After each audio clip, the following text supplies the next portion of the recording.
Welcome to episode 3 of the podcast. Unfortunately, there's only 2 of us right now.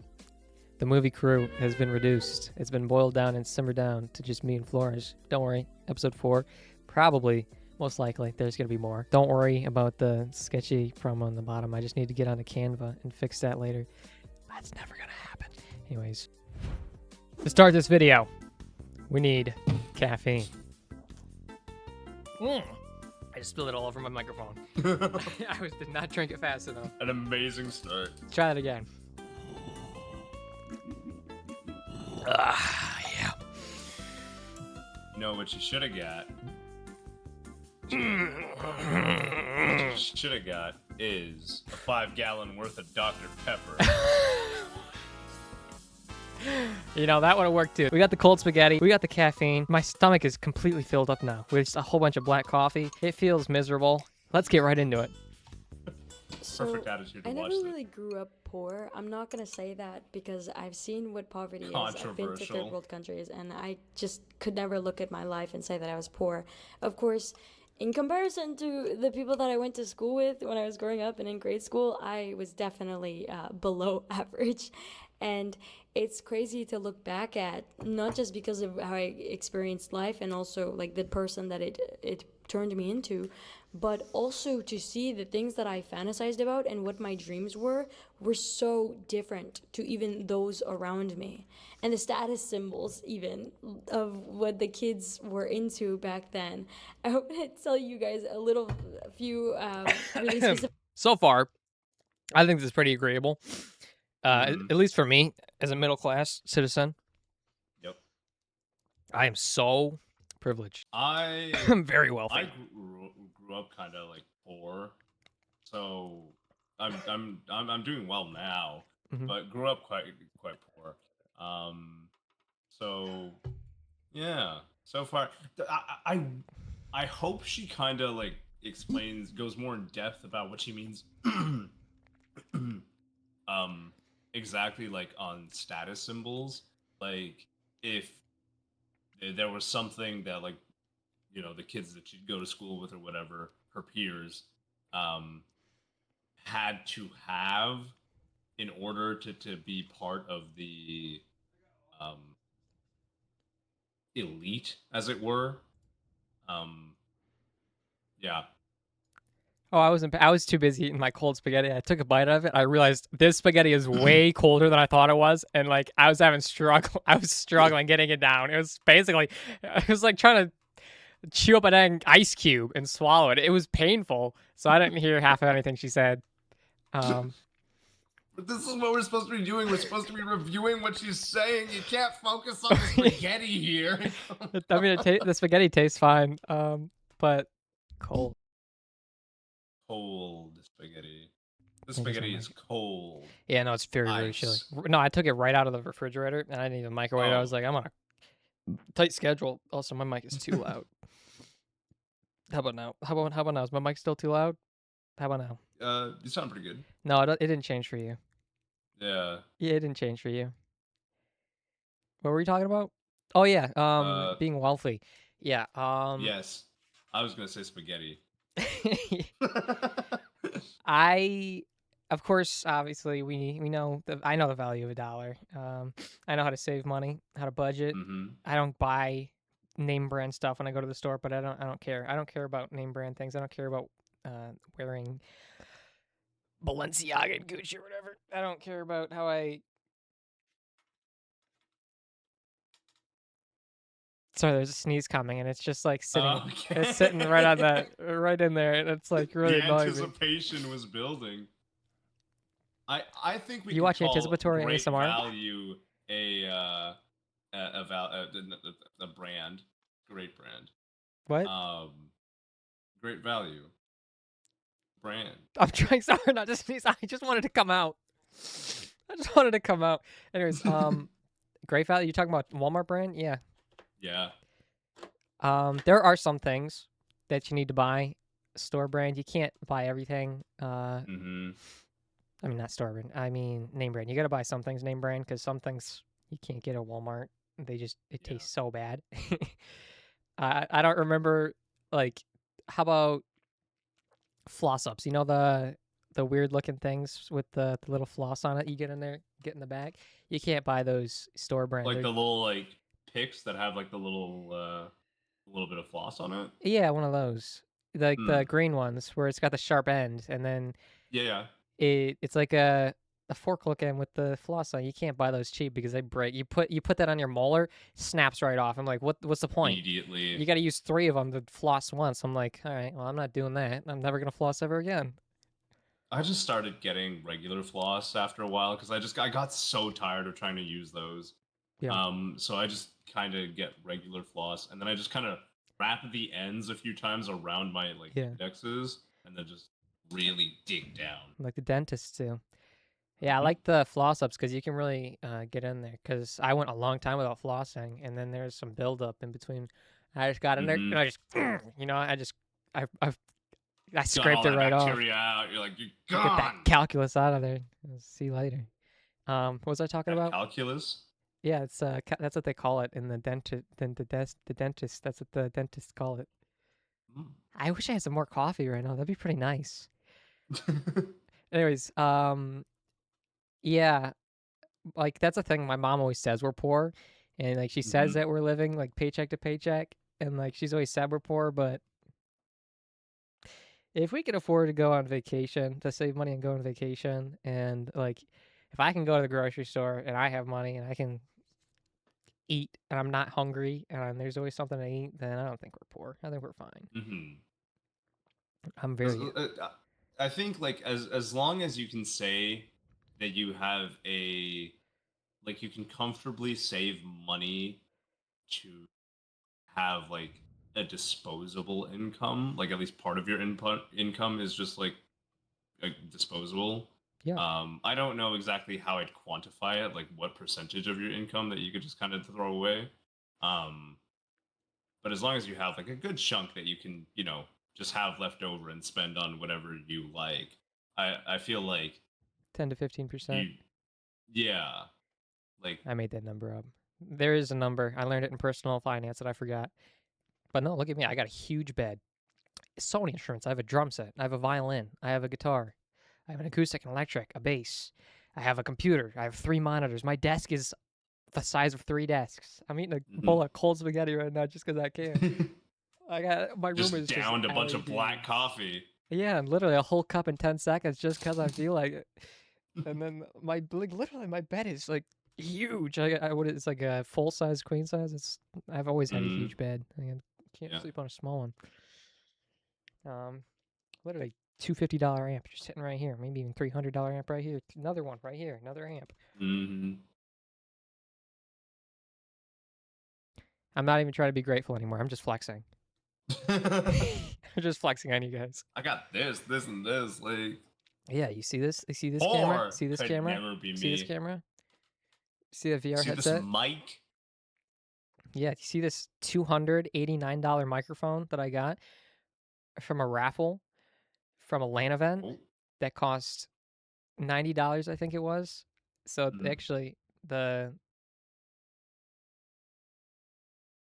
shout out to the microphone that keeps disconnecting. Shout out to Gamers for Giving where I got the microphone. It's actually a very great event. It raises The money. mic lore. Yeah, shout out to bread.org. Shout out to Gamers for Giving as well. We're not affiliated. We're not affiliated with Brent.org. um, Gamers for Giving, it's basically raises money for children in hospitals so they Mm-hmm. can like instead of just sitting there bored and like dying doing nothing, they can have some entertainment. Like they build custom game things for them to play games on consoles and whatnot, Mm-hmm. and it just kind of it raises money and awareness for children in hospitals and whatnot. Anyways, we go there every year. It's great. Shout out to Gamers Giving. Nice. I actually raised $45 for my streams last time. I had to do a lot of push-ups, and that was when I was very unathletic, and I almost threw up. Actually, it kind of ruined my night. How many push-ups I had to do. I had to end stream and then lay on the floor and go to sleep because that's what we do. Is a lot of people what they'll do is they'll either drive there and then go home Mm-hmm. at night, or they'll book a hotel to drive out there and then go to a hotel at night. What we do is we just sleep on the floor. All right. The whole LAN event is a whole bunch. You know what a LAN event is, right? Yeah. You can imagine being at a LAN event, and then at night LEDs kick on, We'll stay up so late. Probably go to bed at like 3 to 5 a.m., something like that. Yeah. Get no sleep. Go get 3 to 6 hours, usually around like 3 hours per night. Sleep on like just the hard floor. Well, that's usually the first night I sleep on the floor, and then the next night I'm like, I'm not doing that again. Get an air mattress, sleep on an air mattress on the floor.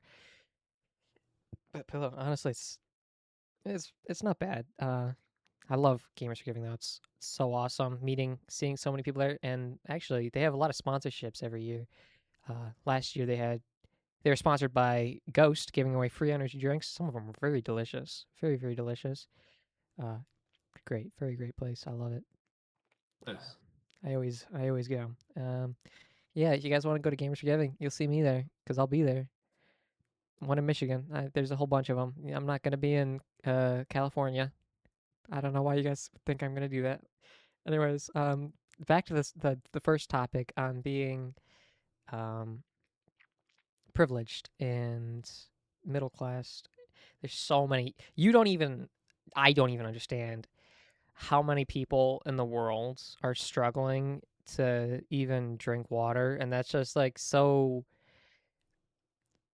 like over talked about. I don't even know the word. That's like the main example people use. There's so many different Mm-hmm. uh ways of so many different forms of poverty that I can't even fathom because I've never experienced it. So I can't even come close to understanding how privileged I am. But it's like I know, but I don't know fully. I only know 10%, and that 10% I'm grateful enough to have everything that I have. Anyways, I suppose we can continue. Yeah. Examples, because it was absolutely insane. Looking back at it, this classism with consumerism was so insane, and I'm so glad Speaking of consumerism, I'm gonna consume some of the that spaghetti. I'm so glad that I didn't become the person that I wanted to be when I was younger. But for example, a Real. status symbol was to show up to school with Right now, I am the person I wanted to be when I was younger. No. I am. Well, that's not a bad thing if like when you were younger, because like I think like I think I understand what Kiwi's talking about. I really had this thing when I was in high school, like middle school going into high school. Um, the popular kids at my school, they were interestingly enough, um, the like the most academically inclined. Yeah, I know what you mean. Because like I went to a high school where like like it had like a I don't exactly know how to explain it, but it was like it excelled in sciences. Yeah. So you could pay more like more in tuition per year to be put in these classes, but you also obviously had to had like good grades to Yeah. be in these classes. Classes have Um cutoffs and you have to and hit I got the into those marks. classes and I was very very excited, very happy. And because everybody around me were the rich kids as well. You know, they were the popular kids, they were the rich kids, they were also academically inclined. Um, and so I wanted to be part of that group, and I was becoming part of that group. Um, but as I was becoming part of that group, even if I was not in this even if my family wasn't on um, the same like social class as many of my peers, um, I still felt like I was achieving the status that I was looking for. Mm-hmm. And that made me alienate a lot of the friends that I had previously and Oh kind of yeah. so yeah, it made me it was starting to turn me into a person that was very that I did not end up becoming, thankfully. But Ego. yeah, it made me become slightly narcissistic, and it's Mm-hmm. not like the fault of anybody who was already there, like the peers that the friends that I was making or anything. It's not their fault. It's just it's the idea of elitism that I had in my head and the strive for that, which perhaps might have come from being um relatively poor when I was younger. That made me want to like get out of that. And yeah, so I can definitely understand where Kiwi's coming from on that side. Like, very happy to not be the person that I wanted to be. when I was younger. Yeah, people who go through struggles and discipline throughout their life always end up becoming better people when they get older. I feel like the Mm, majority, I suppose, that if you go through a lot of struggles, if you go through a lot of discipline, it'll shape you into a better person. That's just hmm usually how it works. Yeah. I'm still becoming myself. Obviously, I'm 19 years old. I'm not. I haven't hit my prime. I'm not. My brain hasn't fully developed. I'm Yep. still like growing in and becoming my own person. So obviously, hmm 25-year-old me is gonna look at 19-year-old me. We're not gonna be the same person. I'll be like, I'm not gonna say that I am. I'm not gonna differentiate younger me and say, oh man, I'm so different now, because I'm not Yeah. even done. I'm still younger me. A coffee. Even kids, they Coffee? would have to show up to school with a coffee, like a Starbucks or Oh my something. goodness. And Oh, it was Those that's kids. yeah, Those kids. yeah. And they Shoved were them first always hour. shaking their I got cups, like Starbucks. swishing the Yeah, I just ice got around. McDonald's for breakfast. My mom took me to McDonald's on the way here. I didn't want a McChicken. And they just share McChickens and they just sit in the corner. Oh my goodness. Those kids, I feel like I, those kids never got anything done. They never yeah. got anything done. They just I had a doctor's appointment in the morning, and so that's why I've got like the Starbucks and everything. Yeah.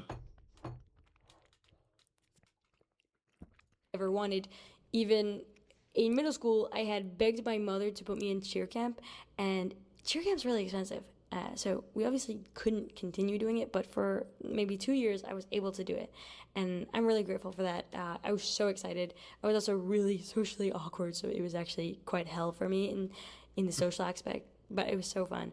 But anyways, when there's cheer, you have cheer camp, and in the camps, they have you stay over at these fancy hotels and to do a bunch of cheer stuff and whatnot. And so all the girls were kind of conspiring and saying, we're gonna go and get Starbucks in the morning before practice. And I was like, yes, this is my time. sounds like But fun. then I realized, and I got so scared because I realized I don't have Starbucks money, but I can't just. Starbucks it's so expensive. It It's is. ridiculously expensive. The last time I went there, I was I was hanging out with a friend of mine, and she wanted to go.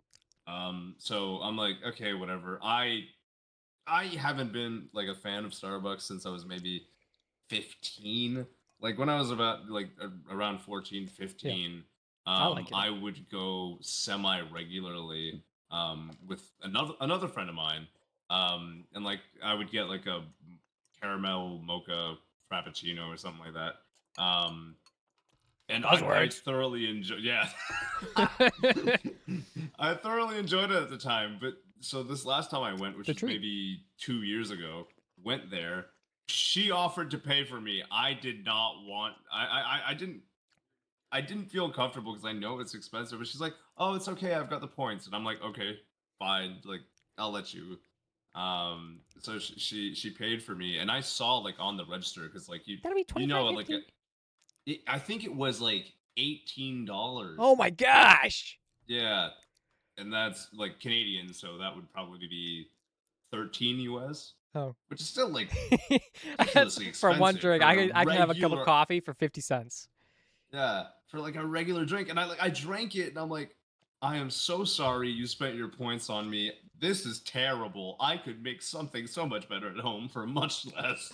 Yeah, that's the same thing. I went to Chicago. We went to a Starbucks. It was three stories high. We were walking hmm down the line. There was a croissant sandwich, like literally this big. Yeah, It was, I'm pretty sure that thing was $25. yeah. I said, I'm not buying that. I'm not getting that. And we sit down, everyone gets their food, and everyone's like spending all this money. I don't have a job, all right? I don't have any money. I mean, I use my college money to go there.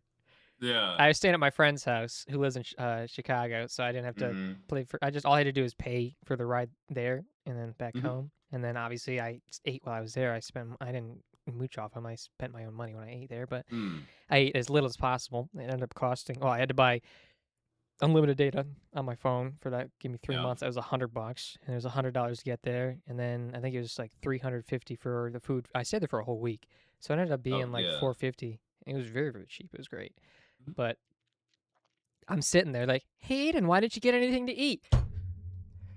A I'm not drink and a hungry. sandwich is $50. A drink and a sandwich is $50. I'm not spending $50 for Starbucks. That's not normal. Yeah, that's ridiculous. When in Rome. That reminds me. A couple of years ago, I think it was 2022 or 2023. I had a friend come visit me from Ireland. He had to get a connecting flight in Newark. Basically, gets to Newark Airport. Is kind of hungry, has like a long-ish layover, goes to one of the shops in the airport. And it's like there's no one working at this shop. It's like completely like, just pick up, pay at the self-serve like kiosk, and then leave. Yeah. So he found himself a little sandwich that honestly was probably like this big, if that. $15, right? Goes to the kiosk. The kiosk has the audacity to ask him for a tip. That's insane. $15 for a tiny ass sandwich, and then the kiosk wants a tip. That's insane. That's like, okay. The other day, me and my friends were out at Applebee's. I told the story. I don't remember who I told it to. Anyways, we're eating out at Applebee's. It's very, very close to closing time. It closes at midnight. We get there at 11 something. We walk in there. We get our seats. We take our orders. We get the cheapest thing possible. It's like it's a 2 for $25, 2 entrees and an appetizer. Just 3 of us there, so we get 2 entrees, and then we split it because 2 of us had money and 1 of them didn't. The person who didn't have money had some of the appetizer, and then we split the entrees. We got drinks. We all got water. I mean, I got a club soda with a lemon. I said, I asked for no ice. The waitress messed up my order, gave me ice. I said, whatever, I don't care. I don't care. It's nice. You should have like taken the ice out and just thrown it at her. I thought about it. Maybe you'll listen next time. This is not what I ordered. That's what I did. I grabbed the ice. I threw it, and she freaked out. She cried and ran away. Anyways, and she said, "Sorry, Mr. Aiden. I'll keep that in mind."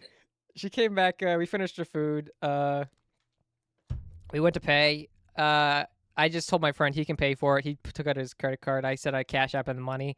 We'll split the tip. We'll split the food. She pulls up the thing. We don't leave. I was going to give her a $5 bill as a tip. That's just about 20% of the meal. Or I don't remember how much it was, a little bit less. But literally, she got my order wrong. She wasn't even a good waitress. It was fine. It's like, you'll be fine. $5 is fine. I'm not made of money. Anyways, they come back.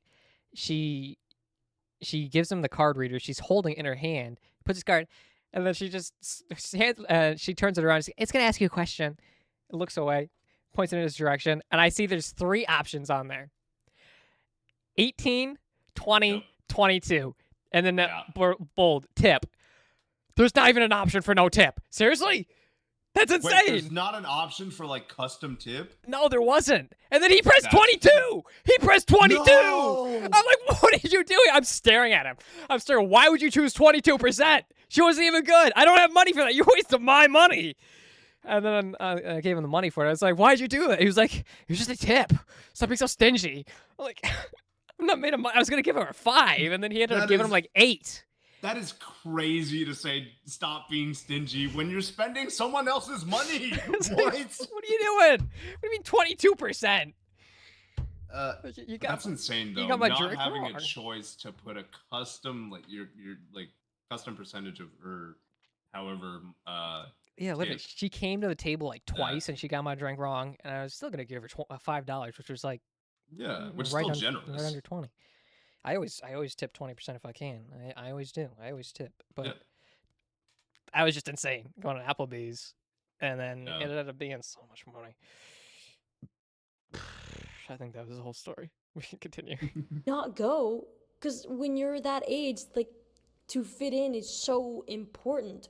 So I went anyways. When I was in high school for a lot of the years, because a lot of stuff went on with my family and all that, I moved to a lot of different schools.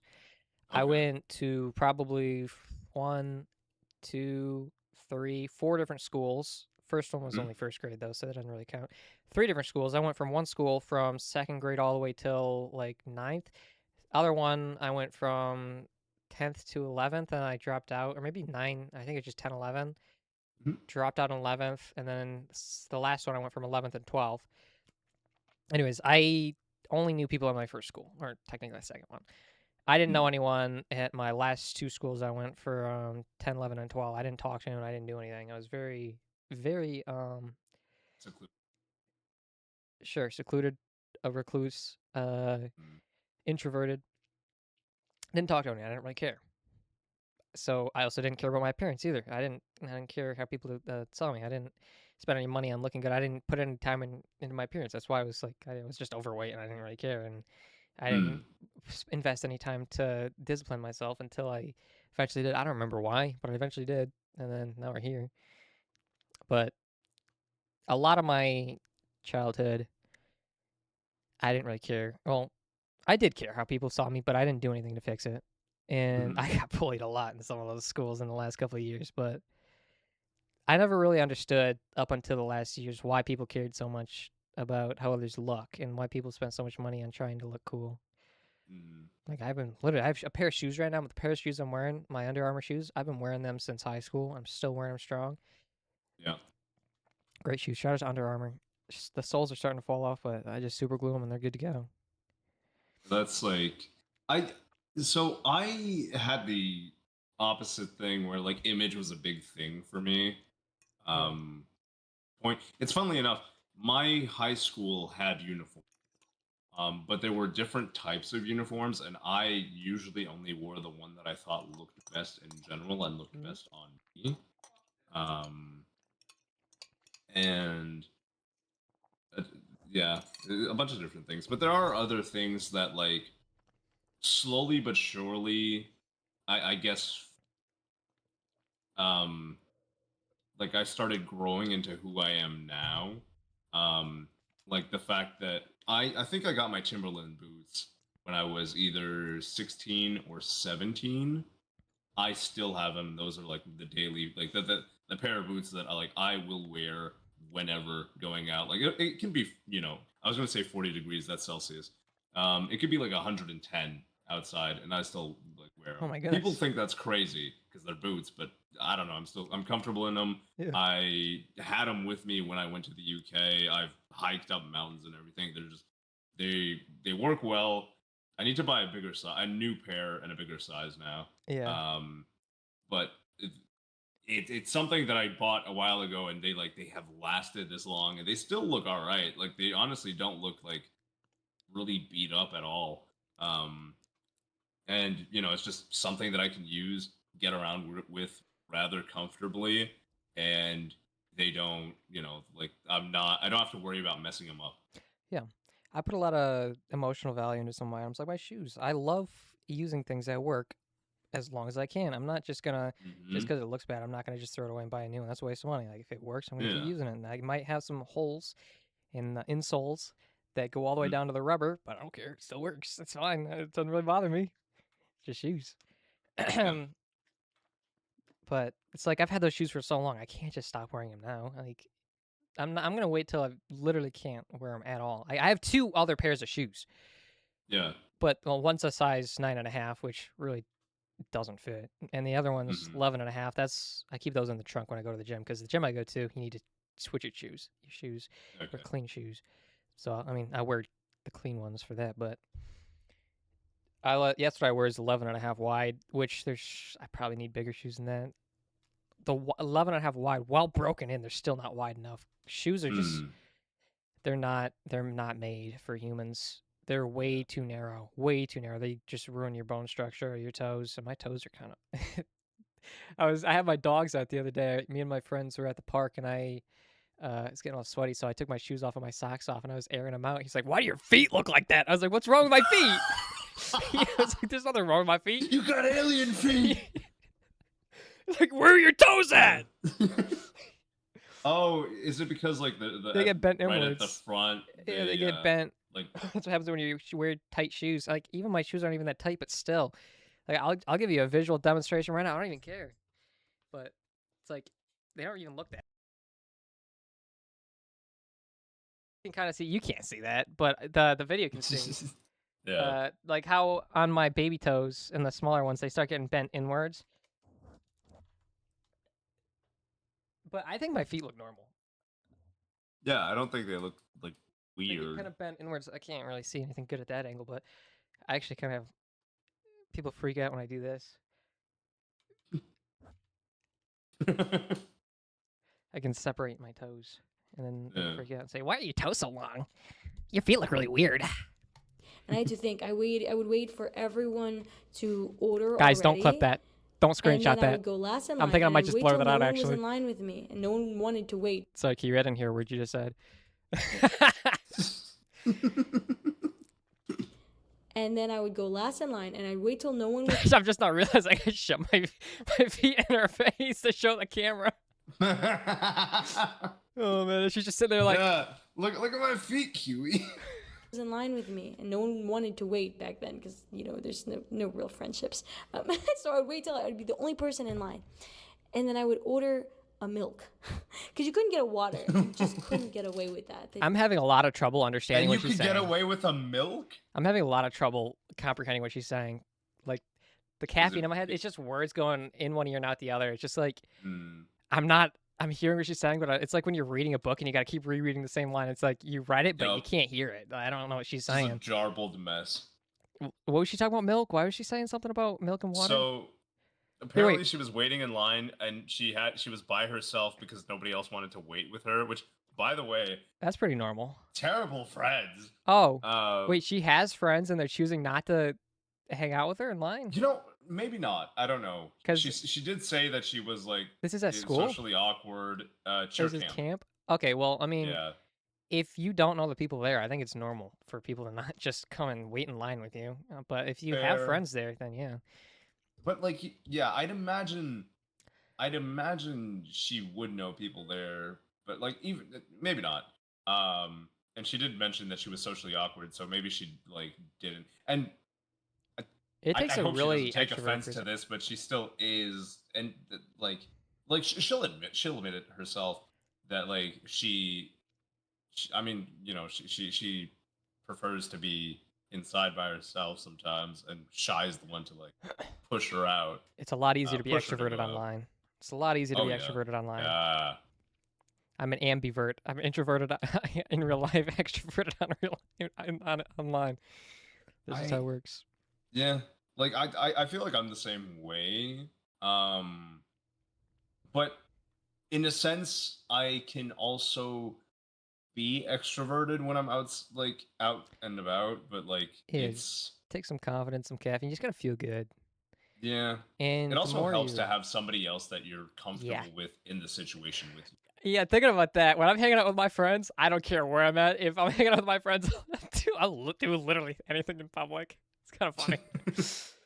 Well, we kind of do some crazy things, but usually I'm kind of the glue with my friends. Like no one really hangs out unless I'm there.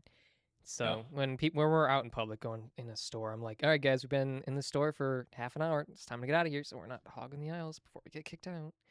Mm-hmm. I'm very aware of our public, outward public, whatever it's called, so we're not being annoying and nuisance, not nuance. I might be nuanced. I don't know what that word means, but I We might don't be. want to be a nuance. I try my best not to be nuanced. It's caffeine. I'm tripping up all over my words. I hate that. It's like I'm up and I'm presenting up at the board right now. I'm like, nuance. You're like looking up at the smart board trying to read what you wrote in your presentation. Nuance. Oh, what was I saying? Oh, I think it's so stupid that schools serve you milk instead of water. Why is that a thing? Why are we drinking milk? What about the lactose intolerant people? What are they supposed to drink? What, they just don't get anything?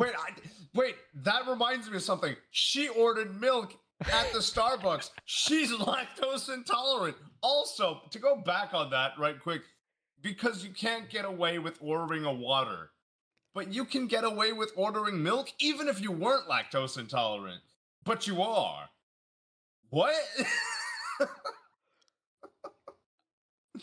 Where's the logic? Oh, I mean, I guess schools do have water fountains, I would assume, in a cafeteria in most schools. But yes, nobody uses that. Nobody uses water fountain. Our It, school did, but like it's because we didn't have like the old like ceramic white ones. We had ones where you could like it was a regular water fountain, but you also had another was it a pen cap? spout, I suppose, where you could just it's actually for like a little ink um capsule for like a fountain pen. Oh, Yeah. I see. Basically, I undo it and then this one's I've dry already, but I've never. I don't think I've ever met a single person with one of those. A calligraphy pen. mhm. I've never seen anyone Uh, just I have do one of those not on their have nice desk. handwriting, but I do really love. I appreciate fountain pens. Yeah, they're nice. That takes me back to sixth grade. I was hanging out. Well, not hanging out. We were doing a group project in my social studies class. We were in a group of 4 people, and we Yep. were we were doing an assignment, and we just chose one person to write down all the answers. We figured out Mhm. together. One person writes it down. All my friends have the worst handwriting known to man, so they tell me I got to do it because I have the most legible handwriting. I get made fun of a lot Yeah. for having quote unquote good handwriting. They say, "Hey, you're a girl or you're gay because you have good handwriting." Quote unquote good handwriting. I'm like, it's not even good. It's average, but I finish the assignment. I walk up to the desk. I think about this every single day. Okay, Mm. I hand her the paper, and this is one of the first things she ever says to me. My sixth grade social studies teacher. I don't even remember what. I think it was social studies, Mm. science, something like that. I hand it to her, and she looks at the paper and she looks at me. Wow, your handwriting is atrocious. Why would you say that? Why would you say that? If it makes you feel any better, when I was in the 8th grade, my teacher specifically came up to me and went, "Joshua, you have to stop writing in cursive because I have no idea what you're trying to write here." She said that she would have to take extra time when trying to grade my tests because I actually took when I advantage was of in that. school I'll tell you that in a second. I'll tell you in a second. Continue. when I was in school, they did not teach us cursive, but they did have like the little they had already phased it out, I think, like maybe like a couple of years before I was in, but they still had a classroom. I think maybe it was not when I was in the second or third grade that had the cursive letters in like a little diagram like up on the walls around the Hmm? classroom. Yeah. And I remember seeing that, and I like taught myself how to write Yeah. in cursive through that. Yeah. And then so I basically kept doing that, writing in cursive until the 8th grade, and I'm like, oh, okay. I think it's so sad that nobody knows how to write in cursive anymore. Yeah. They started teaching me in third grade, and then I was homeschooled for a year, and then my mom taught me how to do cursive as well. I know how to do it, I just don't use it. It's just I've been writing Yeah. printing my whole life, so it's just faster. But in my world history class in 10th grade, third hour, I remember my teacher, his whole thing was we would read out of this book. It was so boring. And then we had to turn in a paper every single day, a whole paper's worth of writing. Oh. And I would just I would just use bad handwriting, and I would just so many filler words because I didn't even I didn't like history, so I just kind of just wrote random stuff and then hope that he didn't even read it and just looked at it and was like, yep. He just look for the buzzwords and see like words that he'd be looking for to make sure I actually stayed on topic, and then I just kind of filled in bad handwriting, just write writing really World War fast. II, Stalin, blah blah blah blah blah. Like Taj Mahal, or however you pronounce it. I don't even know how you pronounce it. It's one of those classes that you should not pay no attention to. It's one of the classes that you should definitely pay attention to is history, because if you don't learn it, you're gonna repeat it. Very, very Yeah. important to pay attention to that class, but I did not. Yeah. Every history class was so boring. He was a cool teacher, though. I remember on my last day, he gave me a hug, which was interesting, and I haven't seen him since Oh. because I moved away. Probably will never see that guy ever again. I remember him though. I remember one of the most memorable teachers I had, and not because he was like my favorite teacher or my best teacher. It was because of what he put in my yearbook. I was in the 7th grade, and he was my geography and history teacher. And so literally, I think the last day of school, we have our yearbooks. I go up to him for him to sign it, right? Hmm. And he had this stamp, right, that he would put on every like person's like homework if they didn't finish it, right? Yeah.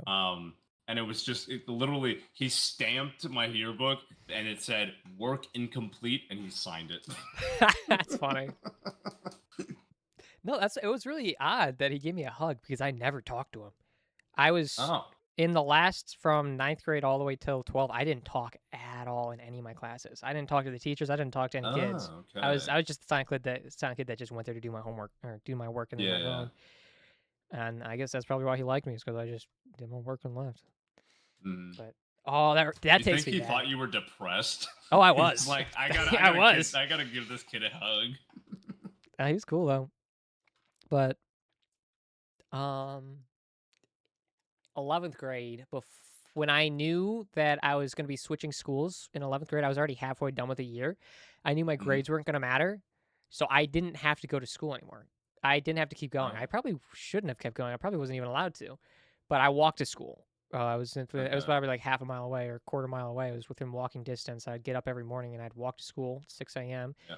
Yeah, it was really annoying during the wintertime. When it's freezing cold. I got to Yeah. walk uphill. Anyways, I Both walked there. ways. Yes, no, it was uphill both ways. I had to go uphill on the way back on the same hill. Anyways, I realized halfway through that I'm going to be switching schools, and the grades that I have right now are going to be totally canceled. That doesn't matter.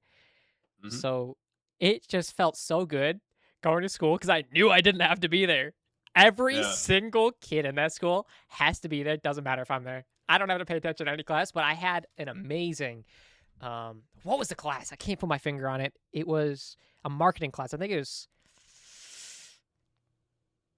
I can't remember what it was. It was some sort of business class. I think that's what it was. It was business class where they had a Mhm. school store, and I was with all the really popular kids that everyone knew, because Yeah. the school store had different groups of kids who would take care of it, and that's what we Mhm. did. Is I took care of the numbers. They would all the popular kids would reel all the customers in and talk to them and get everyone to buy stuff, and I'd just be taking Yeah. all the orders. I'd be writing it down, taking the money and calculating, put it in the register, doing all that. And it was so awesome hanging out with them, working in the school store, keeping up inventory. Literally, That that's is. the only reason I got up in the morning and went to school. It's like in the first couple hours, I literally told my teacher, "Yeah, I'm gonna be leaving school, so my grades don't even matter." And she said, "Whatever." She didn't even care that I didn't do my work. She didn't even care. I just sat there, took a nap on first hour. I just waited till I could get to my business class, and then it was just fun working Yeah. it. And it was so sad when I left. But it was nice because actually one of the kids that I went to school with at my second school that I went from second all the way to ninth, he also moved to the school from 10th and 11th that I went to. Mhm. Okay, bye, Reshu. Bye, Reshu. Anyways, he moved with me, so he showed me around that town. It was a very, very nice town. I lived in an apartment with my mom for maybe 2 years within that era, Mhm. and it was a pretty fun era. A lot of independence because my siblings sit at my dad's house and I was at my mom's house the whole time, and then she would be out Yeah. at work, and I just have a whole joint to myself. I just walk around the whole city, just have fun. It's a very walkable city, very, very nice Nice. city. I just had a lot of fun then. Me and my friends, they come over. Um, anyways, I lost track what I was trying to say. I'd be like, why would you even do that? Why didn't you go buy the smart water? Buy the ones that, why didn't you pay for the water? They'd be like, literally, I think I got a water one time and they told me, why would you drink that? That's tap water. And I couldn't just say, because I couldn't afford the water bottle. So, anyways, my plan B Oh. was to get milk. I ordered milk. Oh, I And see. for some reason, I thought that would work. But then, of course, the same response. I never Why drank. would it work? Why? I wasn't paying attention to the second thing she's saying. I never drank water. I never drank milk at school. Well, I mean, I drank milk, but I tried my best not to Mhm. have any fluids because I refused to go to the public bathroom. I refused to go to the bathroom at school. So I just wouldn't drink anything. I wouldn't drink water no matter what. I hated it. I Uh, still hate public bathrooms. I would drink the water at school. I don't think we had milk. Okay, my elementary school had milk. Middle school and high school we did not. Um my Yeah, we just had like the water fountains around. We also had vending machines, so you could also like we had vending machines until I was in the 10th grade, Oh and then they yeah, got rid of them, yeah, and brought them back subsequently, but only with like healthy alternatives. yeah. And The you baked just chips, saw not even that. So much worse. It was actual fruit that they put in there, and we fruit. all saw it rot That's because nobody crazy. bought it. It was insane. It was Fruit and this a new vending like machine. incentive. Yeah, they were trying to do this new like healthy incentive. They used to have these massive cookies that for like $2, not even. I think it was like $1.50 or something. You could get it, and it was like genuinely this big, like a massive Oh chocolate my chip cookie. goodness. Everybody loved them. They were wonderful. Yeah, And then like halfway through like the 10th grade, they're like, yeah, no, healthy. just like yeah, we're not gonna buy these for you kids anymore. Yeah, which I think might have coincided with like timeline wise with when my I don't remember if he was the school's director or like the sorry, not director, sorry, principal or vice principal. But one of them had a heart attack and had to be like taken out by like The you dinner. know to dinner, yes, to dinner and then the hospital. We also had a fire one day because I don't they were doing like this little activity where they brought in okay, I think they were doing like a carnival thing. I don't remember exactly what it was, The kids were going but on we strike had to those. get the cookie back. No, They set a fire in the uh bathroom, in the toilet. no. You It sure? was like in the main hall they had this like popcorn machine, and I Okay. guess somebody left it unattended or did not know like the proportions I of like forgot about the you know popcorn machine. and yeah, that caught on fire Oh and my like we had to goodness. be evacuated. That's crazy. Yeah. You'd think that in a populated hallway, they'd see that a popcorn machine is on fire and they had to evacuate the whole school. I think it might have been so it might have been like halfway through lunch Yeah. where at that point either everybody's in the cafeteria or they're Oh, I outside. see. Yeah. So that like main area because it was like the main Mhm. area you'd enter, there was the auditorium and like it was in front of like the steps to go down into the And um they'd rather evacuate everyone instead of use a fire extinguisher? How big did the fire yes. get? I don't remember, but I do remember they like, somebody pulled the alarm and everybody had to go out if they weren't already. Is it bad that I used to wish that natural disasters would strike my school down so I could just so I could have a week of no school? I used to wish a meteorite would just slam into the middle of the school and they'd be stuck repairing it for a week so I couldn't come to I'm school. I gotta tell you something. When I was in the 4th grade, um, going way back to 2010, 2009, um, my friend was part of the ski club. The very first day he went to the ski club, um, he fell awkwardly on the bunny hill and broke his leg, Oh my goodness. and subsequently missed school because of that for like a week or so. And like then like spent a little bit of time in like a wheelchair, whatever. Um, and so the very next year, I was the first to sign up for the ski club because I was like, "Oh my god, if something happens to me, I can miss a week of school." That's funny.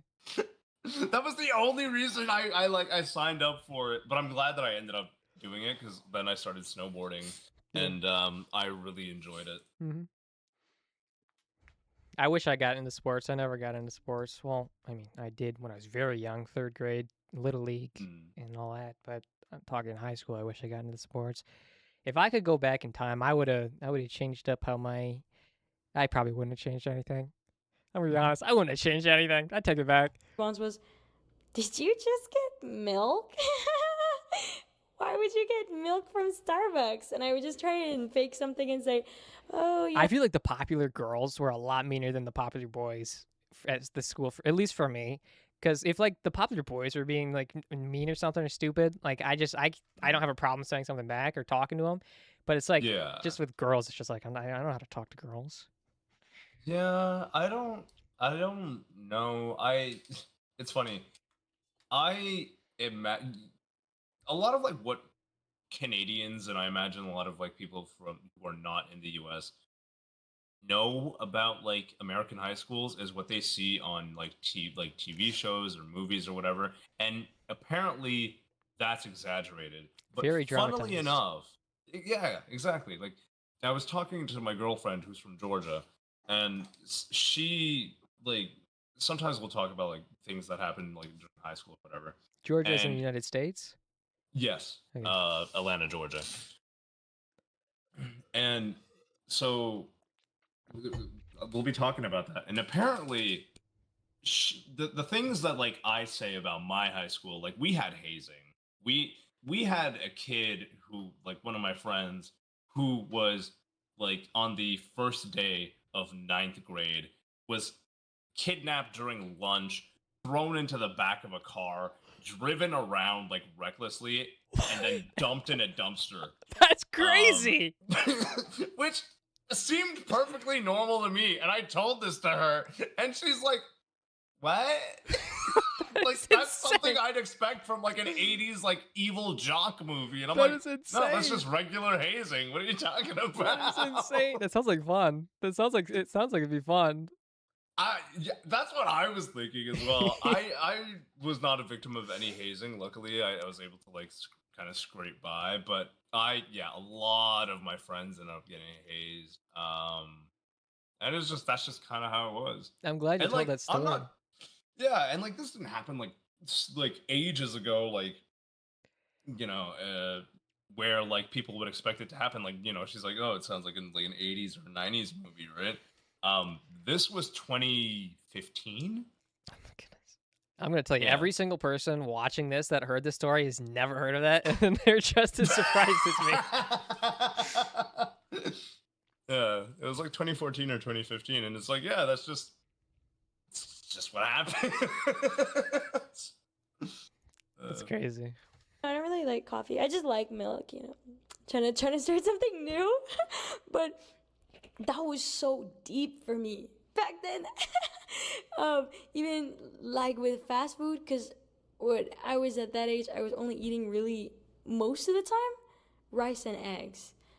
Sometimes we get food, but it was never your American fast food. It wasn't like Cane's or Chick-fil-A. I'm trying to think. Jollibee! I'm trying to think of what I ate throughout a lot of my childhood.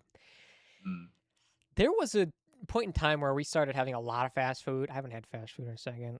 It's been mm, you usually get it like once a month now, I guess. Well, it depends, because in my house there's a dynamic depending on who's home is what we eat. Most of the time, yeah. usually it's whatever's in the fridge. It's just kind of up to us to make our own food. We know how to cook. We've known how to cook since we were kids. I've known how to cook since I was 5 years old. It's just kind of here. It's just kind of common sense how to cook. It's not a difficult thing to do. And Yeah. it's so interesting seeing all my other friends talking about not knowing how to cook, acting like it's the hardest thing in the world. It's literally all you gotta do is just put ingredients. Anyways, You just have to get started, and then like you can grow your yeah, you just learn. skill. It's like playing Minecraft and figuring out how to brew different potions. You just got to do it, and then once you learn, you know. But when I was younger, I'm trying to think of what we ate. I think it was like that for a while too. I mean, not when I was really young. Obviously, my parents made food. I stayed at my grandparents' house a lot when I was younger, like before my teens. It was kind of like my second home. I'd be in my grandparents' house because it was right down the road, not even 5 minutes away. So we'd be going there. They basically, when my parents were working, we'd stay there, Hmm. and they kind of watched us for free, and just kind of made food. But now I know how to cook. My brother knows how to cook. My sister knows how to cook. My mom knows how to cook. Right now, my mom's home. She's in Florida right now. But the only one who doesn't know how to cook is my stepdad and his children. So if no one makes food and it's just him, then he'll just order a pizza. Yeah. That's what the only fast food I'll get is just about that. But usually we got food in the fridge. I'll grill up some chicken. That's what I've been trying to do. Is now I got my license. I just give me some money, run down to the store, and get some chicken, barbecue sauce, grill it up on the Mm. pellet grill, make some chicken, keep that in the fridge. Got some rice in there right now. Throw some yum yum sauce on that fried rice and chicken. It's pretty good, I tell you what. Either sandwiches, peanut butter jelly, lunch meat, Just the simplest stuff. We got spaghetti right now. Well, I actually just ate the last of the spaghetti, but it's just simple stuff like that. Chili spaghetti. Hmm. That's what we've been eating. Goulash, chili spaghetti. That's what we ate throughout a lot of my childhood until now. It's the same meals over and over. Throw some hamburgers on the grill. Hamburgers, hot dogs. Why not? What about you? What'd you eat? I growing up, it was like a lot of different things. I remember like a lot of like hamburger helper. Yeah, we had hamburger helper. Like we had like boxed mac and cheese, like for Yeah, after dinner. we had boxed mac and cheese. I never liked that. I still don't. When I It started doing, I just was. figured out how to make mac and cheese by myself. It's really easy. It's way better. I remember it was okay at the time. But Yeah, from what I remember, if I were to try it now, I would hate it. yeah, Um, Later on in my like teen years, I remember we ended up going to like Domino's Pizza a lot because they had like deals every Wednesday where it was like 50% off, yeah. right? Just like consistently. So we would go and take advantage of that. That was Not us, because but we we like used Little needed to, but Caesars. just That's what we have is Little mm, Caesars. We never had Domino's. yeah, for us it was Domino's, and like my dad and I, we would like eat an extra large pizza by ourselves, and then like sometimes like we'd have a maybe like a side of like cheesy bread or whatever. It tasted really good. Mhm. We'd do that. We'd watch TV or movie or whatever. Um, but that that ended up with me when I was like 17 or so, being around 210, 215. Um, and like when I look at pictures of myself like back then when I was 17, I'm like I barely recognize myself. Yes, Like I know what you mean. that it's a massive change. And Yeah. even now, I'm not the lowest I've been in my adult life. Mhm. The lowest is as soon as I came back from the UK, because I'd like right before leaving, I had done a lot of hiking, and it was a lot of like a week straight of like hiking, and like Yeah. walking at like minimum, let's say 20 miles per day type thing, Wow. um, and also just drinking water and eating granola bars. Yeah. Um, That was a good so life. when I got back, I was maybe around 170 for that. How tall are you? Which I'm 5'8", like just 5'8". Mhm. Um, but so yeah, so I was like 174, and or maybe a bit less. I'm currently like floating around 181. Um, and so, but the thing is, I also don't look like I have like that I have like that much weight on me. Yeah. Like for my height. Um, I don't really know where I carry it. Because Yeah. technically I am obese, but if I were to go to like what I'm supposed to be for my height, which is like less than 170, I would look, you know, borderline, like I wouldn't say borderline anorexic, but like ridiculously skinny. Well, there's a difference Um, between overweight and obese. I don't think 175 or whatever you are now, 180 at 5'8". I don't think that's obese. I think that'd be classified at most overweight. I'd have to look it mm, up, but I think obese. That sounds wrong. That doesn't sound right. Because I made it all the way up, like I think for 5'11 and a half. When I was at my highest, I looked so bad. I was sitting at 190 um before I started losing weight. Well, for the second mm, time, I suppose. I was 190, and I don't think that was obese. I think that was just on overweight, and yeah. I looked a lot worse than you look right now. So Mm. I don't remember what I was gonna say. I started that with something to say and I forgot. Anyways, Yeah, when I came back, I looked skinny. I was happy with the way I looked, yeah, and people thought that I was like, people were freaking out that I was looking too skinny. When I say people, I mean my family. I know what But I you don't mean. know if you have that where it's like your family kind of are like, oh, you need Yeah. to eat more. You're looking too skinny. Whatever. Yes. Have this, and it was exactly that. Yeah. I want to see if I could. Yeah, no, literally every time my grandma or my grandparents come over, it's the same thing. I mean, I've been gaining weight. I think I'm 156 right now. Man, it's crazy to think Mhm. I'm in the 50s still. At my lowest, I was 148, I think. I don't really look all too different now than I was then, but I like floating around 150. I'd rather be around that instead of 155, 55, 56.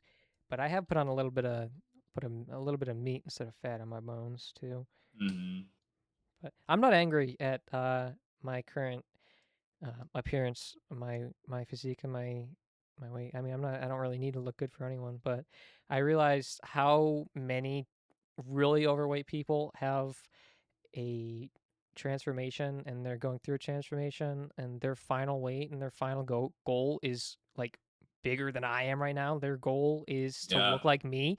And I'm realizing, well, there's always going to be people who look better than me and there's always going to be people who look worse than me. And if I'm healthy and I'm happy, then of course, always work towards bettering yourself, but you don't need to be beating yourself up for how you look. So I'm just trying to do better, trying to look better, but I'm not mad at my current state.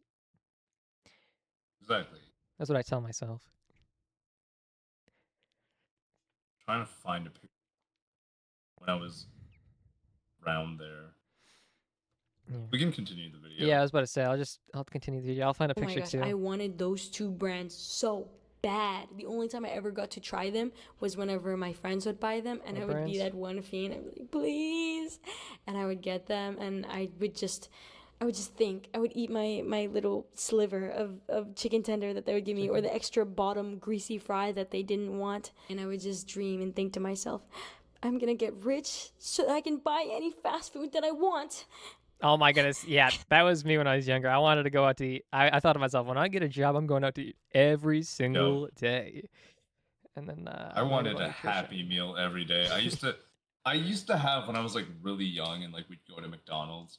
I used to have a Happy Meal and I would always get like a little like carton of milk. Yeah. Um, McDonald's milk just it hit different. Oh, I know what you're talking about. The plastic bottle of milk, yeah. Yeah. Well, for And me, like when I was a honestly, kid, it was still like a little white, like maybe this tall, very small, like white carton.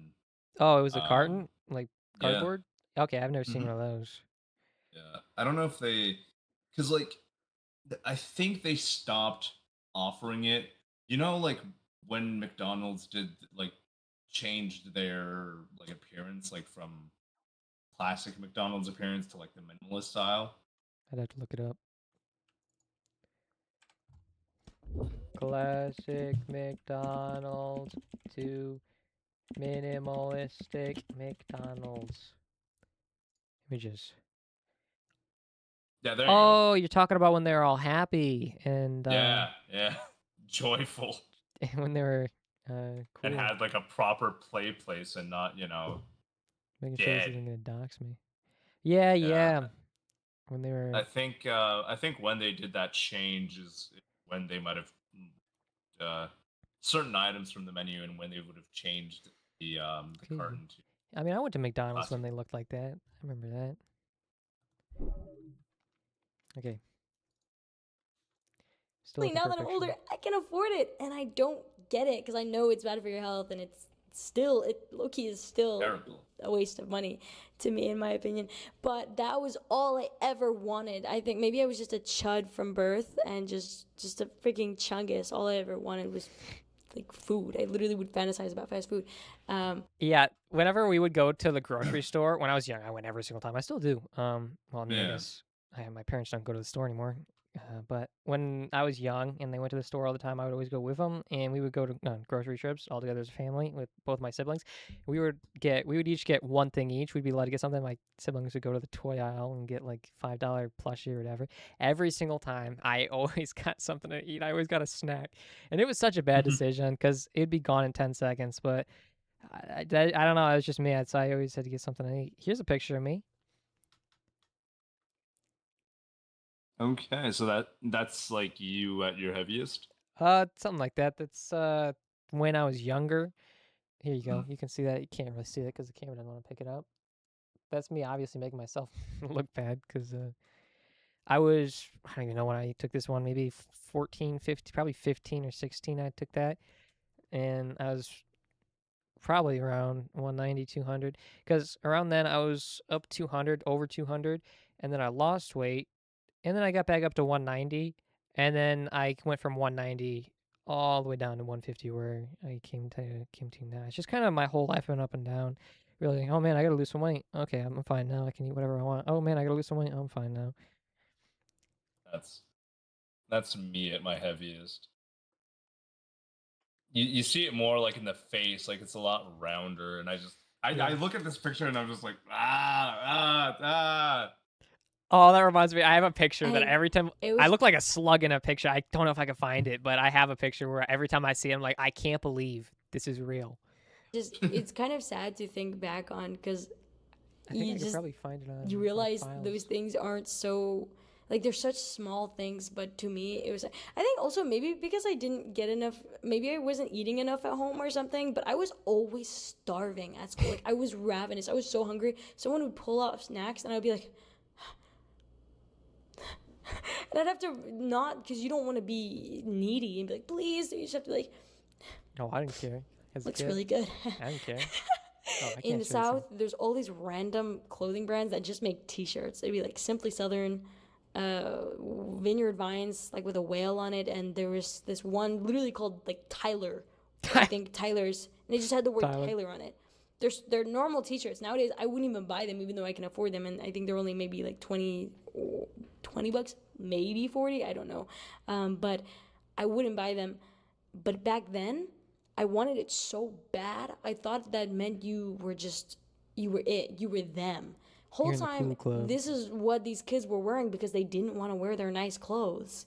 And I didn't know that at all. So when I got I got a Simply Southern shirt for my birthday, and I wore that to the ground till there was holes in it because I thought that meant that I was a rich girl. It even got to the point where it was a trend to use the free bag, the gift bag that you would get from shopping at Lululemon as your lunch bag. And I really wanted to fit in, but I couldn't afford Lululemon. So I think I couldn't even go there and buy like a keychain. That was too expensive for me. But I wanted the bag so bad. I would ask all of the adults, they would be wearing Lululemon, and I would ask them, hey, do you still have the bag? Or if they were going to get more clothes from Lululemon, I would ask, can I have the bag? They'd be like, sure, whatever. And I would keep them so that I could use them as my lunch bags. I don't know if this is a hot take or not. I think she might have grown up poor.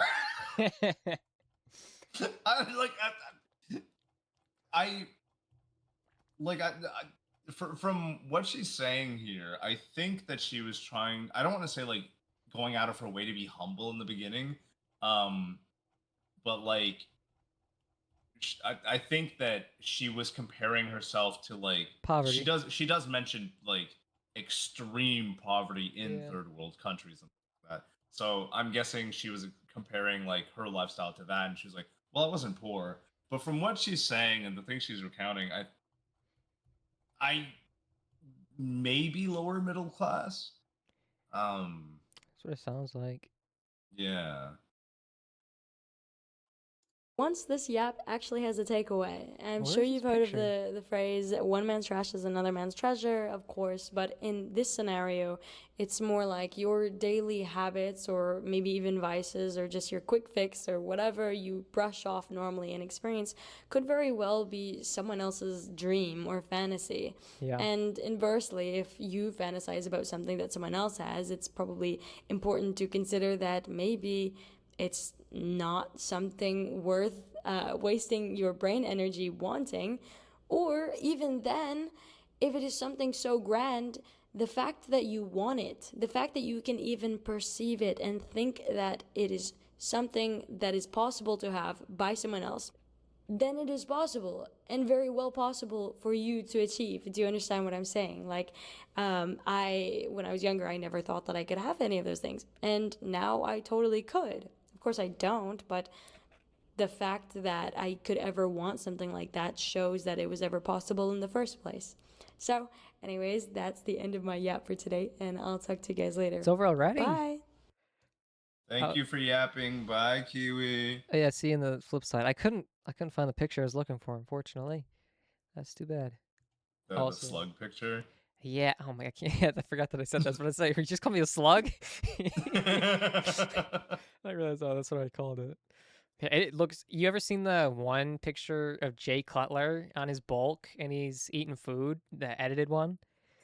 I have not, but I will be looking that up. Here, I'll look it up.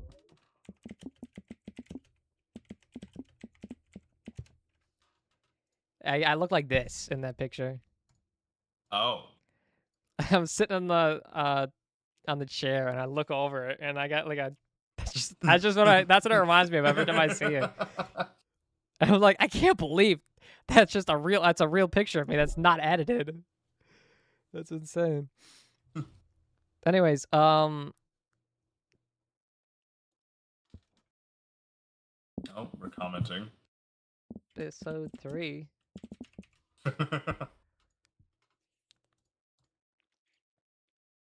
Is there anything else we can watch? Oh, there's another one. 23 minutes ago. Oh, dang. I started a fashion brand with no experience. I'm 3 years in. Okay. 16 minutes long. Only 16? Hey guys. Anyways, I have a question for you. Hmm. What do you think? I forgot the question. I don't know what I think. Sometimes I look somewhere. I'm thinking about something, thinking about life. Speaking thinking of about life, myself. how much more do you think a human life is worth than an animal's life? Oh my God, no. Good segue. Quantifiably? Quantifiably? Do you want me to give like a number? 2. 2? It's 2 times. You think that's it? You think that a human life is equal to like 2 dogs? It's 1.2. 1.2? Yeah. You get like a dog with an extra long tail? A dog, yeah. I don't think that's a really dog with comparable. like an extra wide foot. I don't think it's really comparable. I don't think it is either. I think it comes down if you gotta you have to kill 1 human or 100 cats. I wouldn't kill the human. No, I wouldn't either. I was about to say you would kill a human. No, it's just like 100 cats. That's a lot of work, and also sad. No, it's just like a hydraulic press. It's not work. It's just a hydraulic press. It's just you press the. Have you seen those videos of like those reels of that guy who LARPs for a better for lack of a better word as a hydraulic press? I've seen the trend. There's a couple people that do it. I saw him today. He did it to a pineapple. There was juice everywhere. It's just he takes and he goes upside down and then pushes his bald head into some fruit. Yes. Yeah, I've seen a couple different people do it. It's so good. Some of them are so cringe. Like the faces they make. I still had it. Yeah. Well, yeah, he's just there like digging into it, going. He's like, he's making the noises himself, and he's making the ugliest face. The funniest thing is when you flip it back upside down, and you just see him I don't.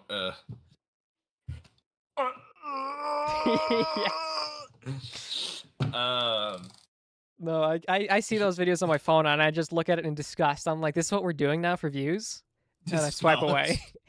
You would hate my For You page on Instagram. It's just. Instagram has got some great reels. I was very reluctant to get Instagram. I didn't have it for a long time. I got it the first time I got on Instagram. Yeah. Perfect For You page. It was just perfect. It was perfect. Every single minute detail was perfect. I'm trying to. Oh. All right, we're on the intermission. We're scrolling on Instagram reels now, guys. You just have to wait a second. We're on the intermission. All right. The ad break. I was scrolling through reels to see like what I would get. I got a reel of what I can only assume is Kiwi's uncle.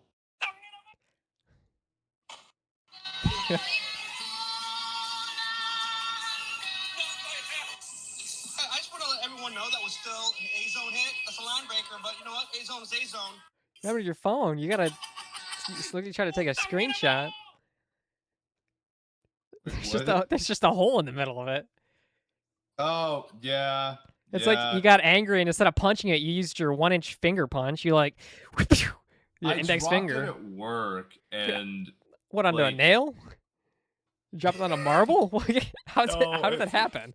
Only in the middle. Honestly, that's not even true. I did not drop it. It was in my pocket, and I had like the screen facing outwards. Oh. And I was like lifting some material or whatever, and it like just I guess pressed too much like into it. Oh, I see. And cracked it, and it did like a little like I don't know. I'm trying to angle it so you can see it well.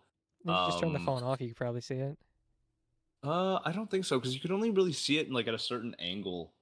But it does like a spider, like a type of spider web type crack.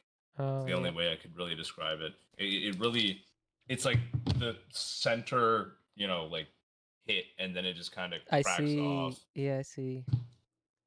Yeah, I got a huge crack in my phone while I was recording a video once. Actually, I can pull it up right now. It's on TikTok. I was recording a gym video. I was on the bench press, and that is not the page I wanted. You can go live on TikTok. That's not what I wanted. Why is it showing me live access? Why is that the first thing that pops up is TikTok live access? Yeah, you're verified to go live on TikTok. Okay, thanks. Thanks for telling me that. It's gonna take a sec. It's gonna take a second to load. Anyways, I didn't have a tripod with me. I wonder if this guy's playing. Just in case. So I had to put it on top. Oh my gosh, get out of my face! There it is. I don't think I can. It's really boring. It's an 11-minute video. I don't remember where I'm doing it. Here's me doing triceps. Still doing triceps. I'm trying to figure out what else to do. He's on the bench. I'm doing like 20 pounds on the bench. Oh no. I said, please do not fall on my face. I'm going to be really mad if you fall on my face. It's a little bit of foreshadowing. Oh no. This is at 4 a.m. I'm here by myself, by the way. Okay. No. No one in the gym. I hit it. Oh. You can see it. It wants to fall so bad. Every time I hit it, just a little bit. Every tap, it starts. No. Uh-oh. I get so angry. What did I say? Fortunately, I actually look up right. Instead of hitting me right on the face, I looked up, so it hit me on the neck. So it still hurt like that, but it didn't like hit me on my teeth and knock a bunch of my teeth out. Because from that height, I've dropped my phone from like this distance, and that hurts. But from that height, yeah, I'd imagine that really. My phone's good though. It only gave it one crack down the side. Oh. Disconnect my mic. Oh, we're back. Anyways, the first meme I got on Instagram Reels was a Diary of a Wimpy Kid meme. Check that out. Oh. I don't know what it says. Good luck reading it. If it's probably backwards. Greg Rowley, Coldwell banker, legendary realtor name. It's just a mix of Greg and Rowley, both characters. I love memes where they do that. That's great. Anyways, I don't think we have anything else to talk about. Do we?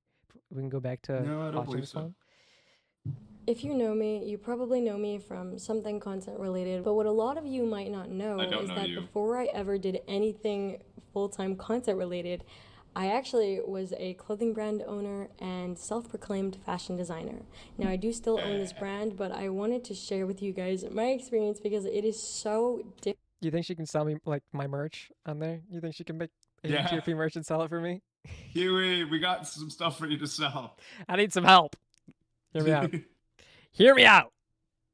Different from, I think, a lot of the videos you are going to or have probably already seen revolving around owning a brand, down to the way I approached it originally and the way things unfolded. The funny thing is, my brand didn't even start because I wanted to have a... I wonder what kind of microphone that is. You think that's just like a cheap mic off Amazon? Just a $20 microphone with a boom? I imagine it would be, because like she's had it for a while. That's what my cheap one looked like. When I had a cheap one, that's what it looked like. it's working well though. I can't Yeah. I can't talk badly about it. It's been doing her well. Really, the difference between this expensive microphone I have and my Mhm. old non-expensive one, difference is not very noticeable. I'll tell you that much. clothing brand, but rather because I wanted these boots that I had envisioned in my head so bad, and I just couldn't find them anywhere. So I thought to myself, well, I guess I'll have to design them. But I had no idea on how to make your own boots. I knew that getting any kind of schooling would be very time consuming and expensive. So I thought to myself, why not have them made? But then I thought, if I'm having them made, I might as well just make more and I can sell them, because as a kid you want to be able to make money so that you can do cool things that you've always wanted to do. So why would I spend my money if I wasn't going to get money out of it? I don't think I Very could ever fair. make. Go ahead.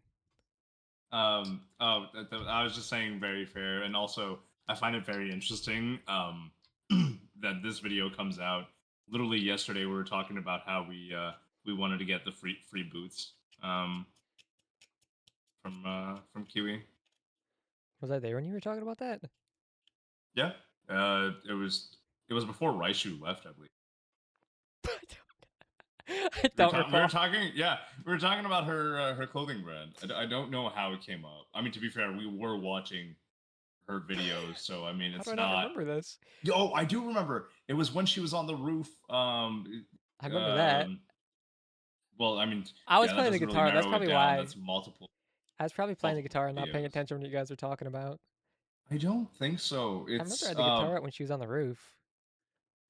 but it was the roof like that was like possibly a school that had like the Oh, the little white chair turf. on it. I see what you're talking. I thought you were talking about a Yes. night. Yeah, okay. No. Yeah, I have very. I don't really remember anything we talked about there. I was in a fugue state, kinda. A little- That's what all of these podcasts are. We're just rewatching. Like constantly- I don't have any recollection of this. I don't remember We talking did about this. I can't believe I just said that. I can't believe I just said that. I would not be able to design clothes. I'm gonna tell you that right now. It doesn't matter how hard I try. I don't think I could design clothes. Yeah. And boots. I mean, I guess I could design merchandise like shirts, but that's easy as pie. Like you really don't need to do anything. But I don't think I could like Yeah. hand make from like shoes from scratch. Like that's just like a whole new world by Korn and Corey Taylor. So that is how I started. Realistically, it would have been a lot smarter if I had decided to do something like t-shirts. I really like how she recorded this video not in the center. She's not in the center of the frame. She's on the left side, so that actually gives us. She did that, so we could put our face cams on the right side. Yep. So it would be centered on the left, and then we got space to put our face cams on the right. It's so very She's thinking thoughtful. of us now. So very You know, thoughtful. it's Or thoughtful. maybe a Thank you, sweatsuit, but Kiwi. I We was appreciate you. very cocky. I refused to start with something cheap. I'm curious how well she can play the guitar. I think I've only seen her pick it up once, and she was.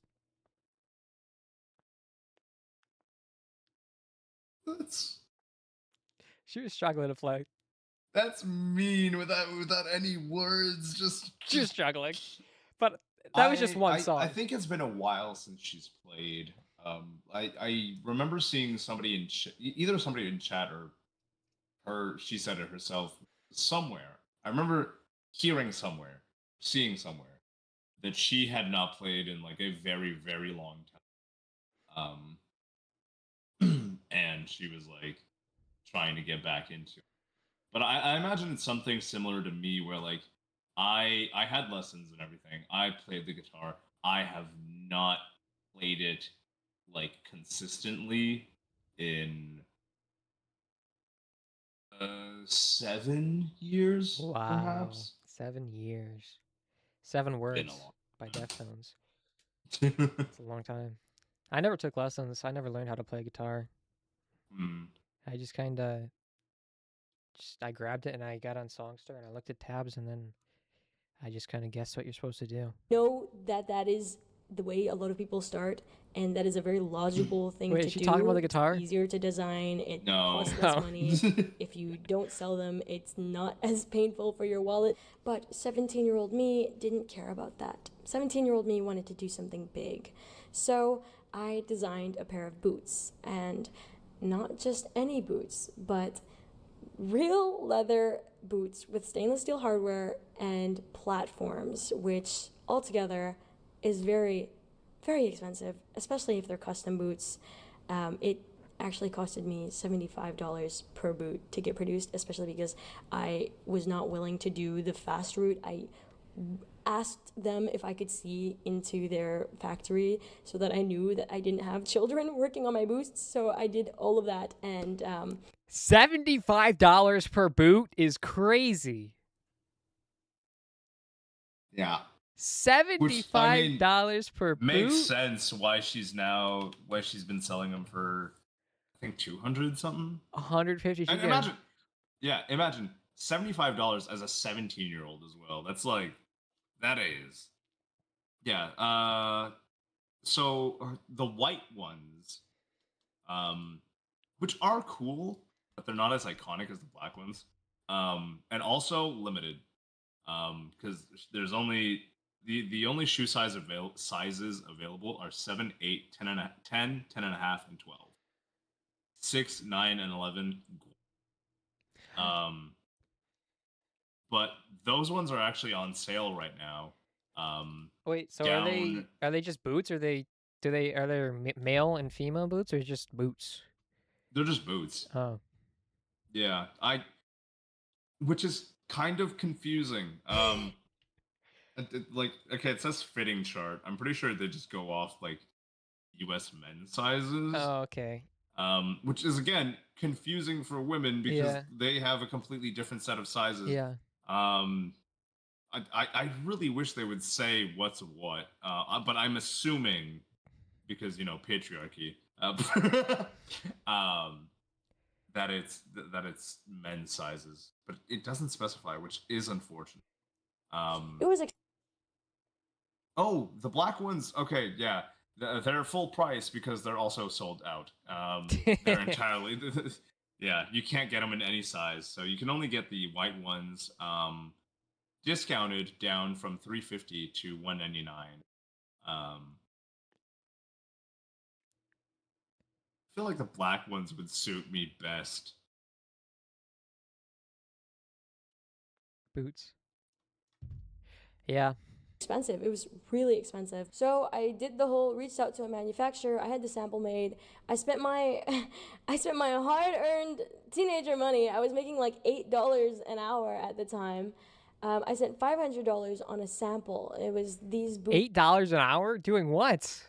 Yeah, as a 17-year-old, that's not. That was like 3 years ago. Yeah. Minimum wage 3 years ago was probably like $13. How are you making $8 an hour? What are you doing? Cutting up. grass? Maybe she might have been a waitress. Oh. Also, never mind. The current minimum wage in Texas right now is $7.25. That is really surprising because the minimum wage here is 15 something. Like, is it? Yeah, well, I mean, if you look it up, if it doesn't tell you it is, Michigan. it's lying to you. $13.73. Yeah, it's not. It's 15 something. It's lying to you. I think it's like 15.25 right now. Michigan.gov. They don't even know. Oh, next year it's going to be, starting January, it's going to be. Every single minimum wage job that I've applied to and looked at is at least $15. I haven't seen a job that's given under 15 unless it's a waiter or waitress. It's right here, and they might have already just like adjusted since it's like going them. to I be actually like hated them so federally much, and I mandated. didn't understand the concept of documenting your progress. I was always, especially coming from an Asian heritage, you're kind of taught like you need to be the best all the time. So why would I ever show people when I was bad or when I was underperforming or if I ever created something that was like not worthy of attention? So I actually I wore them for a while and then I hated them and I trashed them. Very wasteful. I wouldn't do that again. I would obviously scrap it. But I was 17. So I spent another $500 to get another sample. So I already spent my first 500? $1,000, my first big bucks Crazy. on my clothing brand. I hadn't Big done a bucks. single bit of marketing. I hadn't even told anyone. And I got the sample. I liked it. It wasn't enough for me. I liked it. That's it.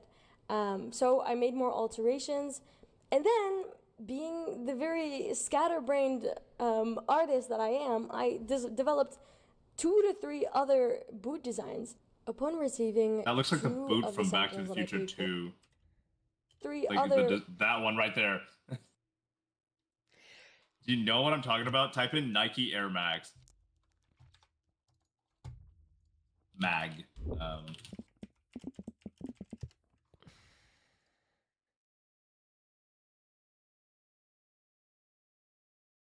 Show it to me!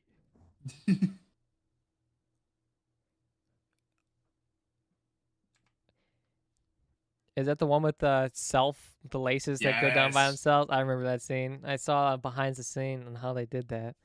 Yeah, they had like a very complex system where it was just like Just a guy under the there's just a pulleys. guy under it. Just pull it down. And skip to the next frame. What was I gonna say? Okay, so imagine your 17-year-old self and you had $1,000. What would you do with that? Would you waste it on boots or would you spend it on something else? 18-year-old me, $1,000. I have no idea what I would have. I feel like if I had $1,000, I'd save it and I just wouldn't end up spending it because I'd think about way too many things. And I'd find so many things I want to spend it on. And I couldn't think of a single thing. I'd be like, well, I want this. I want to get a new monitor. Oh, but an 8-string guitar would be so great. I think I would have just kept it and like ended up losing it like within a year or so because I would have just bought like a bunch of random small things, or Yeah. not necessarily a bunch of random small things, but like maybe like a PC part here, Yeah. like something else there. If I had $1,000 right now, I would most likely.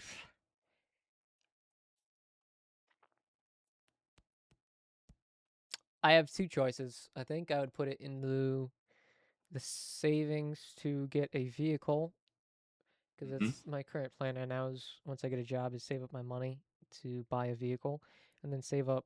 I have a percentage of money from my monthly income, net gross or whatever, that I'm going to put towards a house, and then I want to buy a new guitar because the guitar it's not cutting it. It's not cutting it. It's the cheapest guitar you can buy on Amazon. I bought the cheapest one because I got it.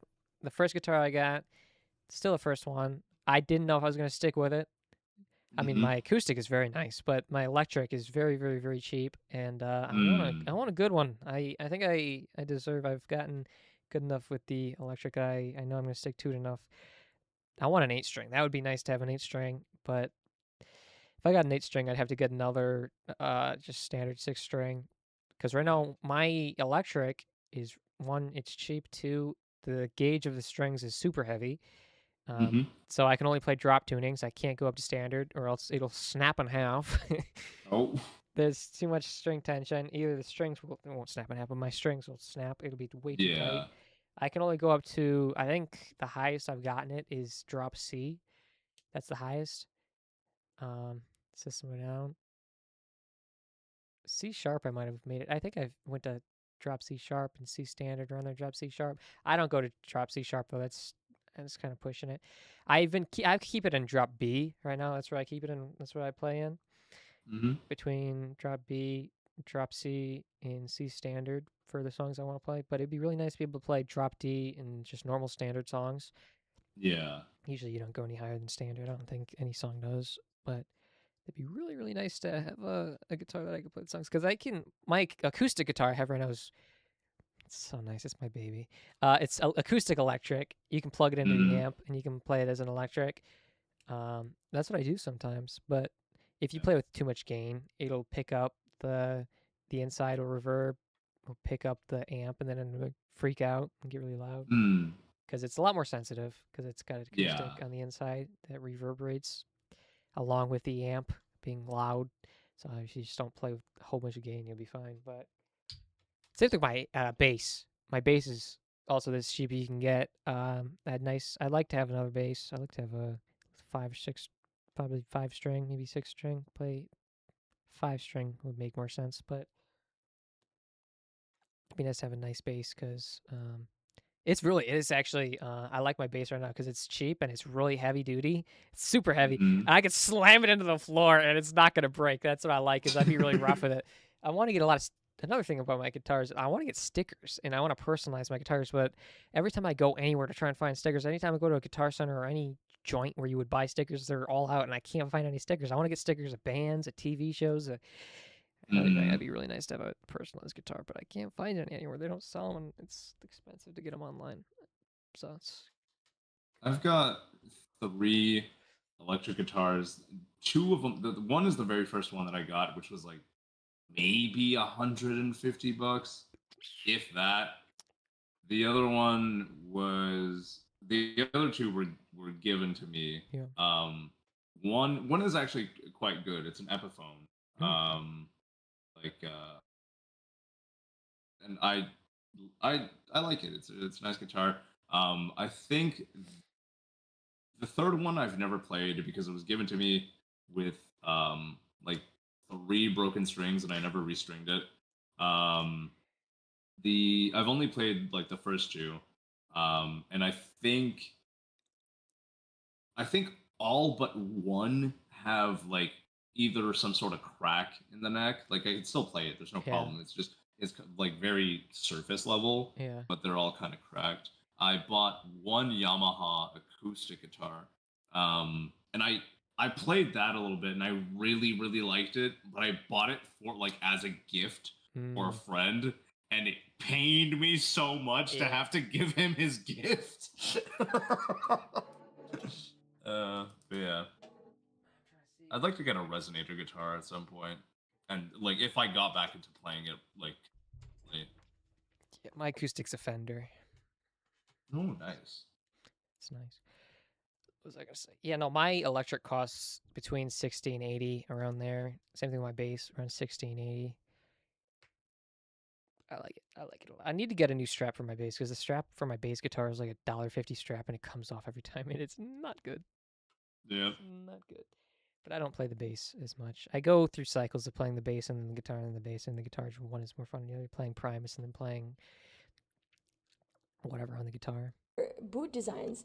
Upon receiving 2 of the samples that I paid for, I would like to get a neither of them $500 were going to be guitar. like the final product. But I told myself I don't think I can afford to buy another sample, so I'm just gonna tell them the changes that I want and have them made and hope that they turn out well. And also being super frugal and not loving myself, I didn't make any in my size. Love yourself, I love queen. those boots to death now, and I still to this day do not have a pair in my size because I thought, well, if I'm gonna make them, I need to make enough so that I have a full stock and then I can just sell every single one of them. So I'm not gonna have a single pair in my size. That's the first mistake because I ended up struggling to even promote them because I couldn't wear them. I couldn't wear them anywhere. Half a year goes by. They're finally done with the boots, but I can't afford the shipping. So fast forward the next year, I finally afford the shipping. They've been holding on to these boots for a while, and I get them. I get the boots. I get 50 pairs of boots. Now what do? I haven't marketed the entire time, and now I've got 50 pairs of boots that I'm just keeping in my room, and I have to sell. So I think it's go time. Let's start selling them. I start posting them on Instagram, Facebook, TikTok. They all flopped. No one cared. No one cared at all. I think I got one buyer, which was maybe the second year in. I got one buyer. Shout out Geep. He's amazing. That's my day one for real. Like my one buyer was someone, thankfully, that actually I didn't know, which is rare because most people have their friends and family buy from them. I didn't have that. No one believed in me. I understand that. That's the same thing with streaming. And the only people that gift you anything or donate People that you know. You get on TikTok and you're streaming. Someone sends you roses.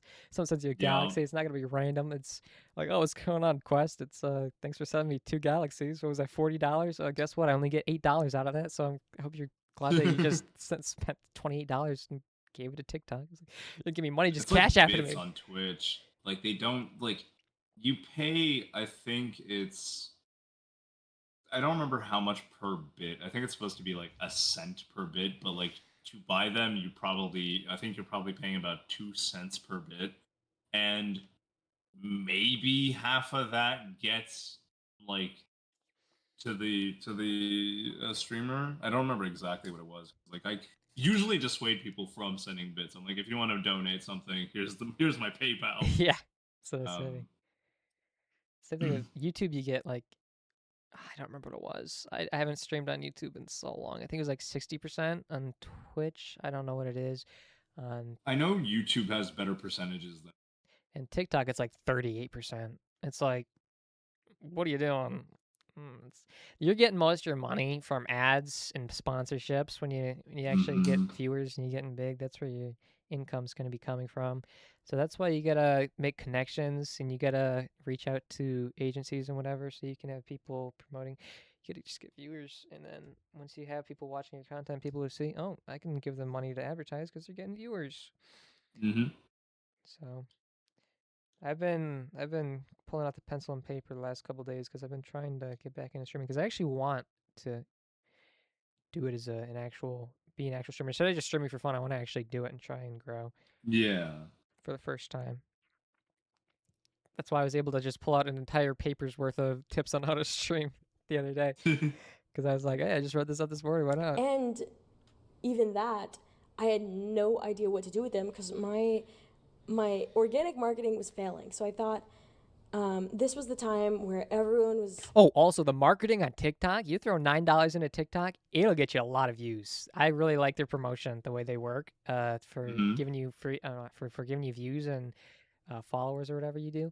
You can get a lot of views for a pretty good amount of money, and they'll put you on the algorithm. I might want to utilize this some more often because I actually took out $15 this morning. I don't know if I'm allowed to say how much money I get from TikTok or whatever, but that's too bad. I just did. I just got $15 this morning, and I get like no views. So I might have to do some more streams on there. It's pretty nice. I can't say much about what she's talking about in this video because I have nothing really to relate to owning a business. We haven't started our own businesses. Yeah, so I want to in the future. That's what I'm college for, is because my entire dream growing up, ever since I was in elementary school, was to own a restaurant. I wanted to own a restaurant. Oh, okay. And that's why I spent so much time learning how to cook, is because I want to get in that scene. That's how you get in there, is you start working as a cook or a waiter, or you do whatever in a restaurant, and you slowly get promoted, and you can become a manager, and then you get experience. You get 5 years experience, and then you go to culinary school. You take business classes. You do all the works. You know what you're doing, and you can say, I got this much experience, and now I need to get the financial side of owning a business, so you don't go down on the ground. I don't remember what the percentage was of businesses that close within the first 5 years, but it's a very, very high percentage. Oh, yeah. You got to be on top of everything. You got to be good at what you're doing to actually have a business that lasts. Because if you're not, you'll just close right down. Anyways. Really getting into the whole meta ads thing, and I wanted to hop on the train. I still had no money, so I saved up for even more months because I had a full-time job. I was also paying for college, and I saved up another $500 to put. Shout out to community college. I paid like $60 for my first semester there, or my summer semester. It was like literally pocket change, and I got it all done. It was really nice. Cheap, very cheap. I recommend going to community college. On hand, I threw it at meta ads, completely wasted them. I definitely didn't run them the most strategically. I'm not sure what she's talking about. I just blew all my money on I'm guessing she means like Instagram ads weren't working. I figured, or like also on Facebook as well. It's because it's not a complete outfit. It's got to have multiple pieces. I got to have some some credit elsewhere. So I designed this jacket, and I really like this jacket. The only problem is it's in Texas. It's really hot.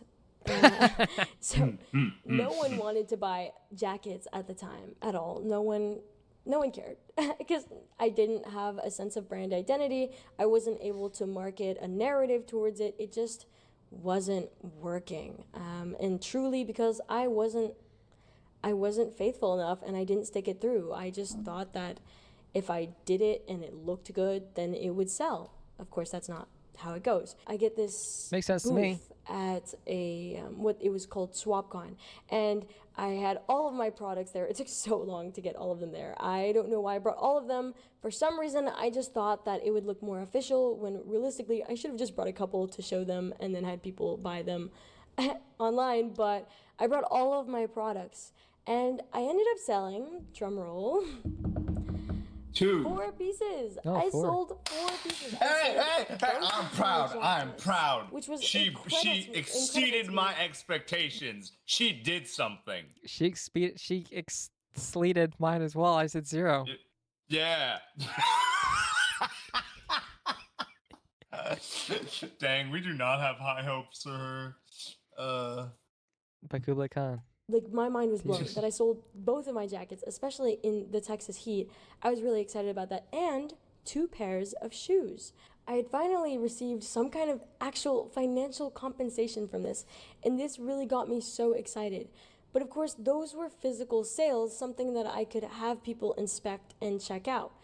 I still had the issue of not being able to sell online, and I figured it's just because people need to have a bandwagon. They want to hop on the bandwagon, fine. So I reached out to a bunch of different This video is making me want to sell clothes. This is making me want to make a website. It's so funny because she's talking about how difficult it is, and I should be feeling the exact opposite. I should feel like I never want to do this, but it's giving me inspiration to. Fashion creators that I met recently in the area because I had moved to Dallas, and I gave them all my products for free. I gave them my products for free. I didn't just give them t-shirts.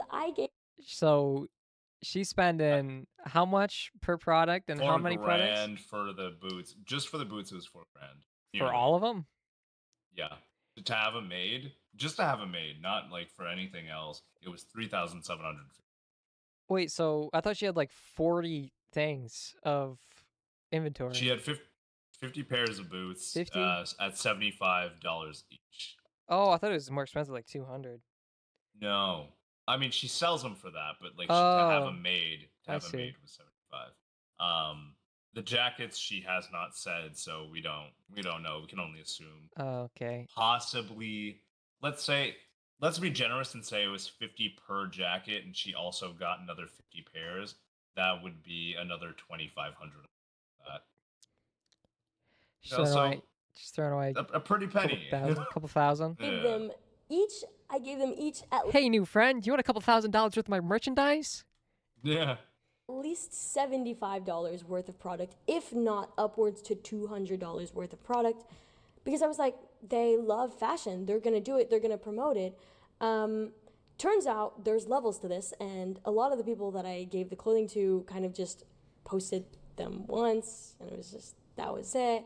I couldn't expect anything more out of them because I wasn't paying them, but of course, I lost a lot of money doing that. Sucks, I don't regret it because bro. I'm really happy. Like, I was able to actually get it out there, at least locally. I saw them around. I even resorted to selling them at a designer resale store because I thought that at least, like, I tried to convince them that this was a designer brand, and they actually did accept it. And I had some people see my boots and they would be like, oh my gosh, hey, those are your boots. And I even saw at one point in time on social media, I saw that someone who was a fashion creator that I didn't send my boots to actually bought them from the store. And that was the most exciting point of my entire career. She's on the verge of tears right now. Time. And I really thought it was all uphill from there, but clearly not. And I'm going to spare you guys all the specifics, but I just didn't really get that many sales after that, even though there were people out there spreading the word. And then I ran into the moral dilemma. I had absolutely no sewing experience at all. I was just having all of my products made, and quite honestly, even to this Speaking of moral dilemmas, what do you think about the trolley problem? I know you were thinking I was going to bring up the value of a human versus an animal. No. That's exactly what I thought. I'm No. like, oh no, we're going back to this. What do you think about the trolley problem, where you have the choice to watch like 5 people or 1 person? someone? All right, and there's 5 people tied up on a train track, and there's a fork, and you have the choice to Yeah. pull a lever, and it'll hit only one person. Yeah. Are you going to choose to let the train go straight and hit the 5 people that are tied up on the train track? Or are you going to pull the lever and divert the train to just one person and split that one person in half and like make it rain their organs in the air or something? I don't know. Like they're just done. Do you think choosing not to pull that lever is a choice in itself, and you're letting those 5 people die? 100%. 100%. Yeah, so no, you're going to pull the lever? Like, you can choose to either, really you have multiple choices. Well, obviously you do, but you have like 3, almost 4. You have the choice to just walk away. You have the choice to pull the lever. You have the choice to just not pull the lever. Basically, walking away and not pulling the lever, you can consciously not pull the lever. You can make up an excuse and say, you can make up an excuse and be like, well, it's gonna happen anyways, you know. And I'm not, if I don't touch it, I'm not part of it, which is part of like the bystander effect. Walking away would also be part of that. In this hypothetical, you are fully aware of the choice and the choice that you have to make. You're not just thrown out there, and you don't just walk in there and then you see a train going and thinking, what the heck is going on? You know that this is happening and you have to make a choice. You're fully aware. Yeah. I feel like a lot of people would choose to not touch it because it's like, they if think I it's don't murder. touch it, I'm not implicated. You're not the one that did it. They can like, someone tied these people up. Rationalize it. Someone tied these people up. Yeah. Yeah. And it's their fault that they died, not mine. But in reality, exactly. What's worth more, 1 life or 5 lives? 5. You know, I hate to say it because it's like, you know, it's a terrible choice, and you don't want to be killing anybody, right? Exactly. But if you think of it in a binary sense, because they don't want to kill somebody, but in really what you're doing is you're killing somebody to save 5 other people. Killing 5. You're saving 5 people while killing somebody. And the thought process is, if you don't pull a lever, then you're not killing somebody. But you are. You're killing 5 people. Well, 4. Exactly. Yeah. Or 5? I don't. 5. Yeah. You're killing 5 people. I don't know where I got the number 4 from. That's how I rationalize. That's how I think it in my head, is if you're not pulling the lever, you're making a choice. Mm-hmm. And not making a choice is always a choice. Yes. Like in anything, not just in that, but in general, when you choose to remain idle, if you remain idle, that is a choice in and of itself. Also, this is such a terrible spot to pause the video. It's too bad for her that this is just the freeze frame that she's been stuck on for the last 20 minutes. Have awake.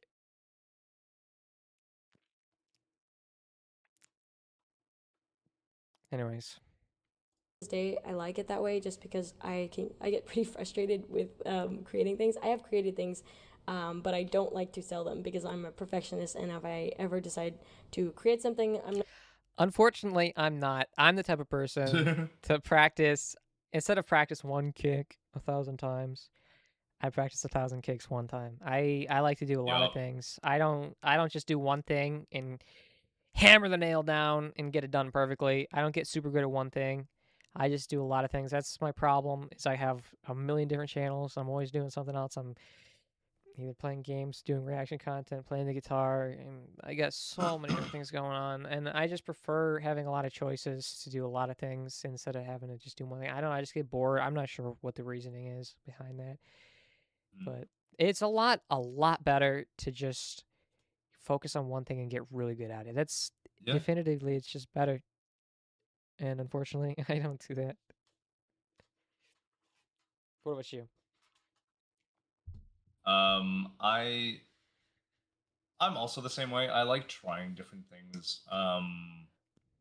But like I realize that, like you said, it's always better to choose one thing and focus on that.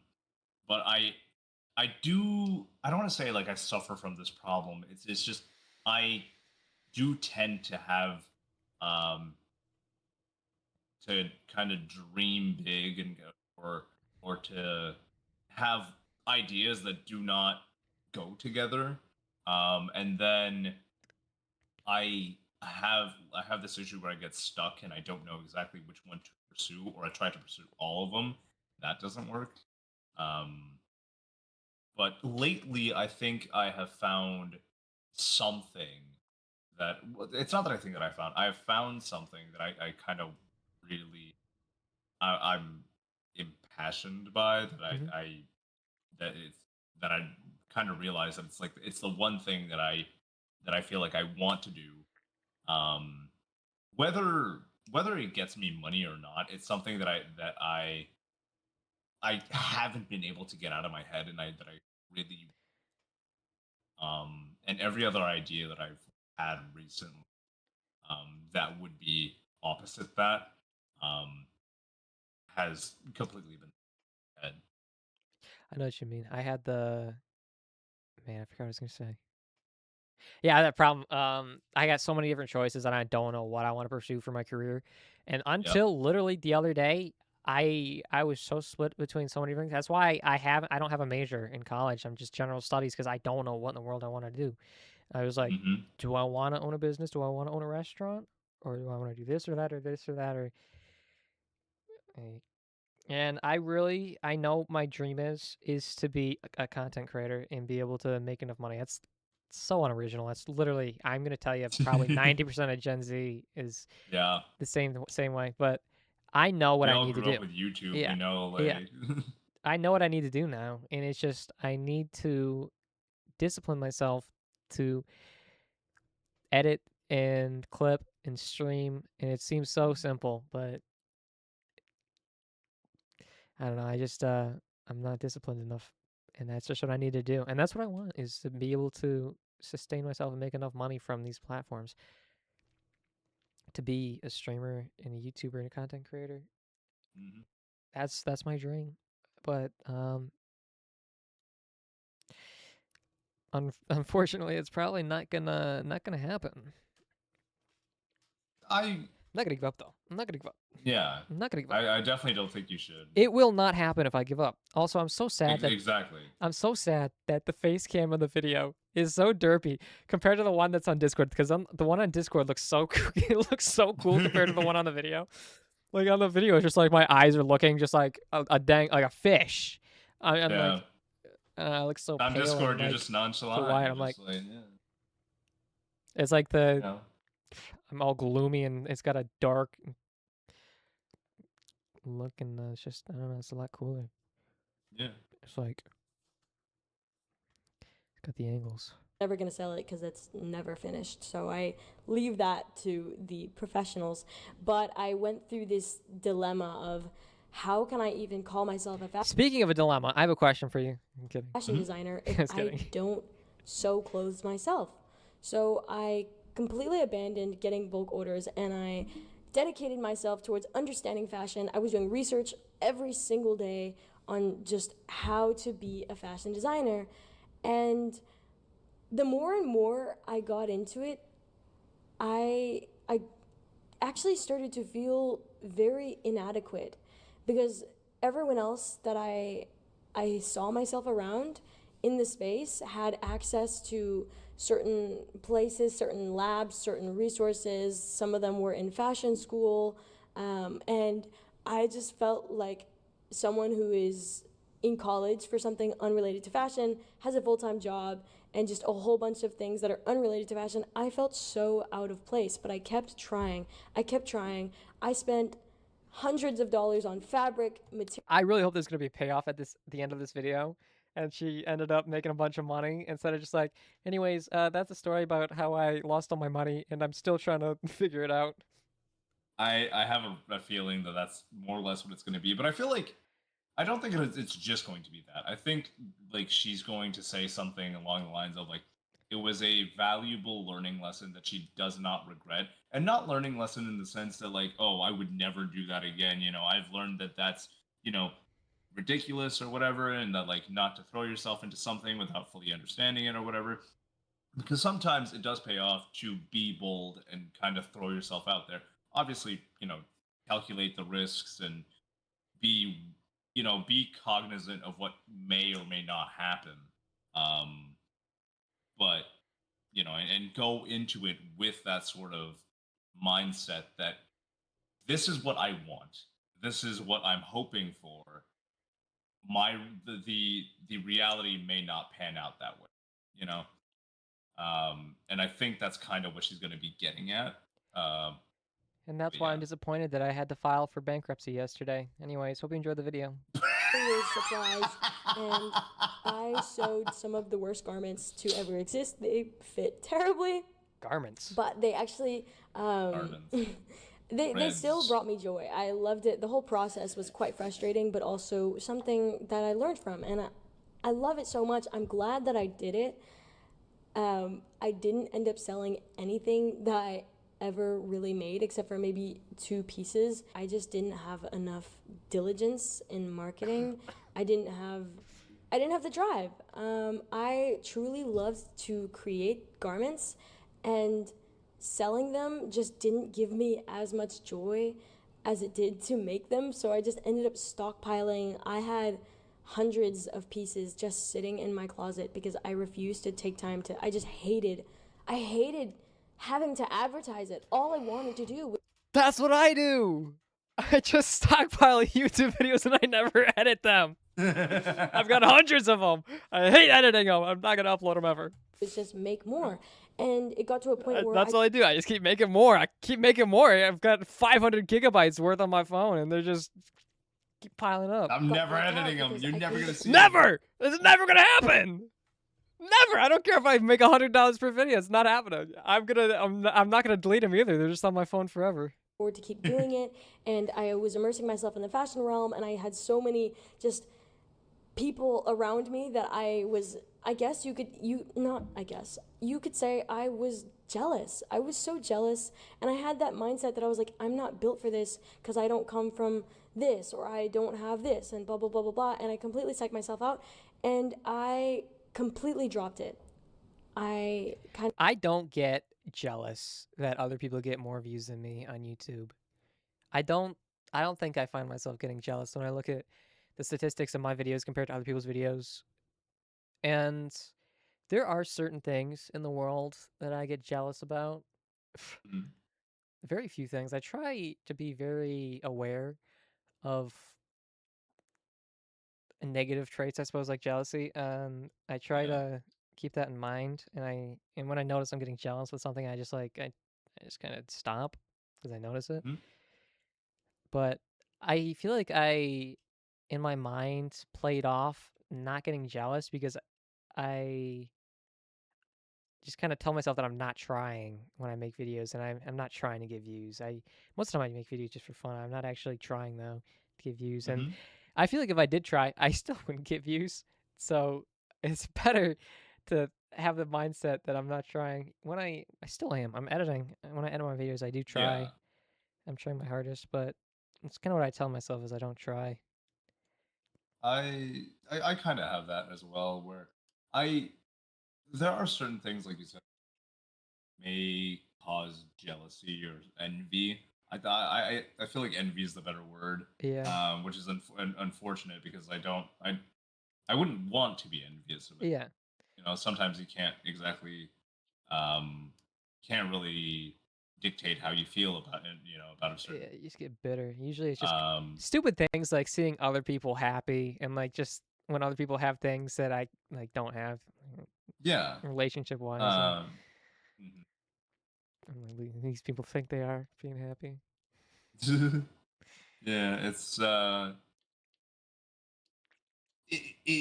don't want to say it is what it is, but you, at least for me, like when I realize that okay, I'm feeling this way, um, I I can't kind of turn it off, but I try to kind to change my perception of it and to kind of be thankful for what I do have And and look at other just perspectives. Yeah, it's just kind yeah, of looking at the root of the reason why you feel that way, and then you're exactly, like, yeah.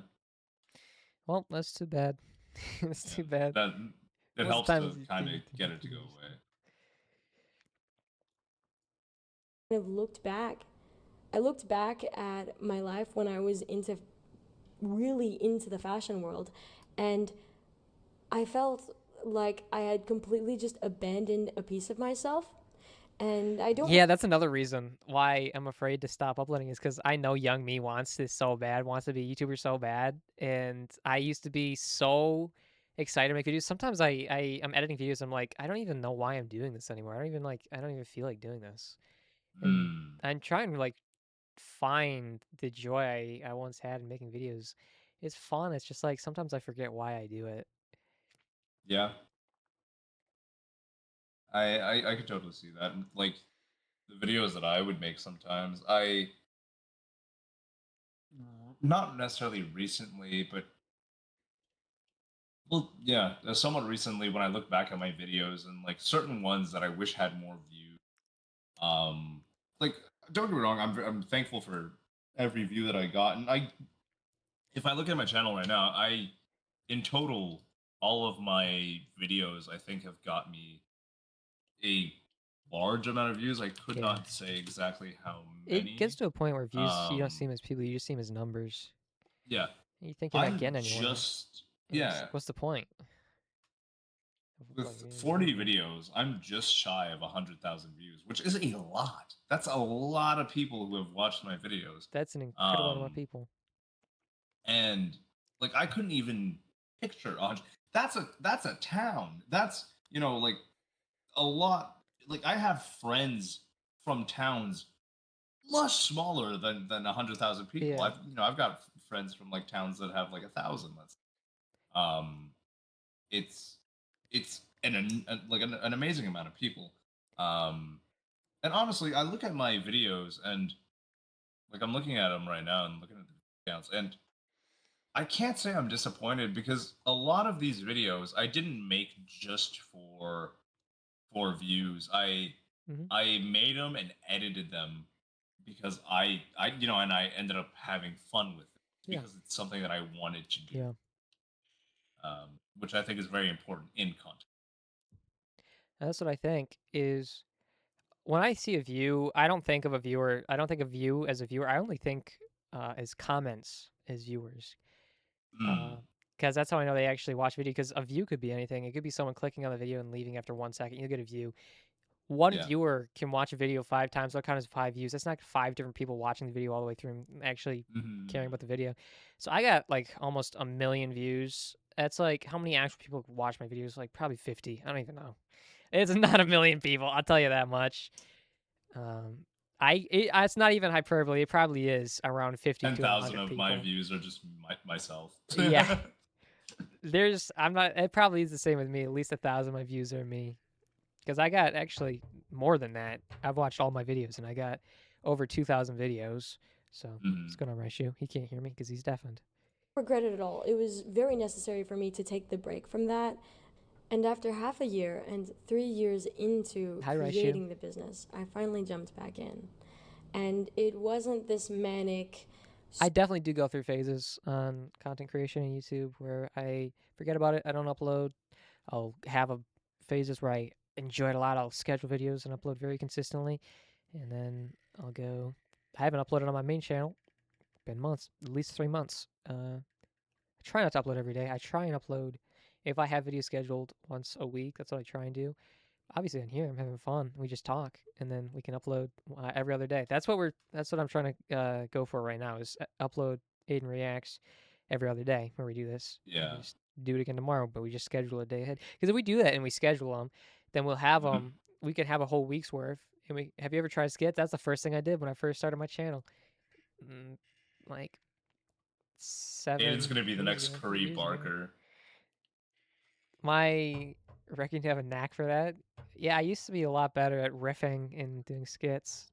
I actually had a channel, my second channel, Aiden TRP2, that got deleted because I made it on a school email and I stopped going to that school and they deleted my channel. Had a lot of good videos.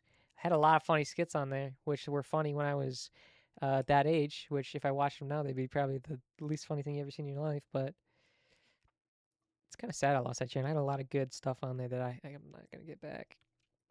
But I have remembered something. what? I know what we're doing on Friday, unless I forget.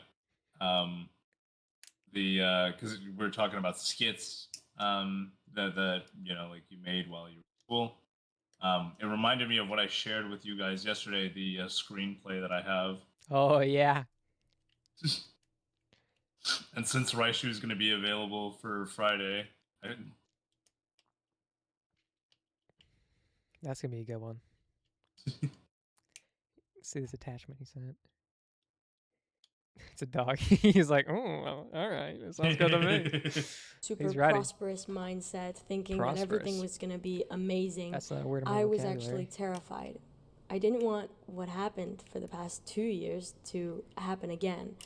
But that is when I actually sat down and realized what I had to do, and that is to bite the bullet and put my I'm so creative and that's all I have to do aside and learn how to sell things. Oh my gosh.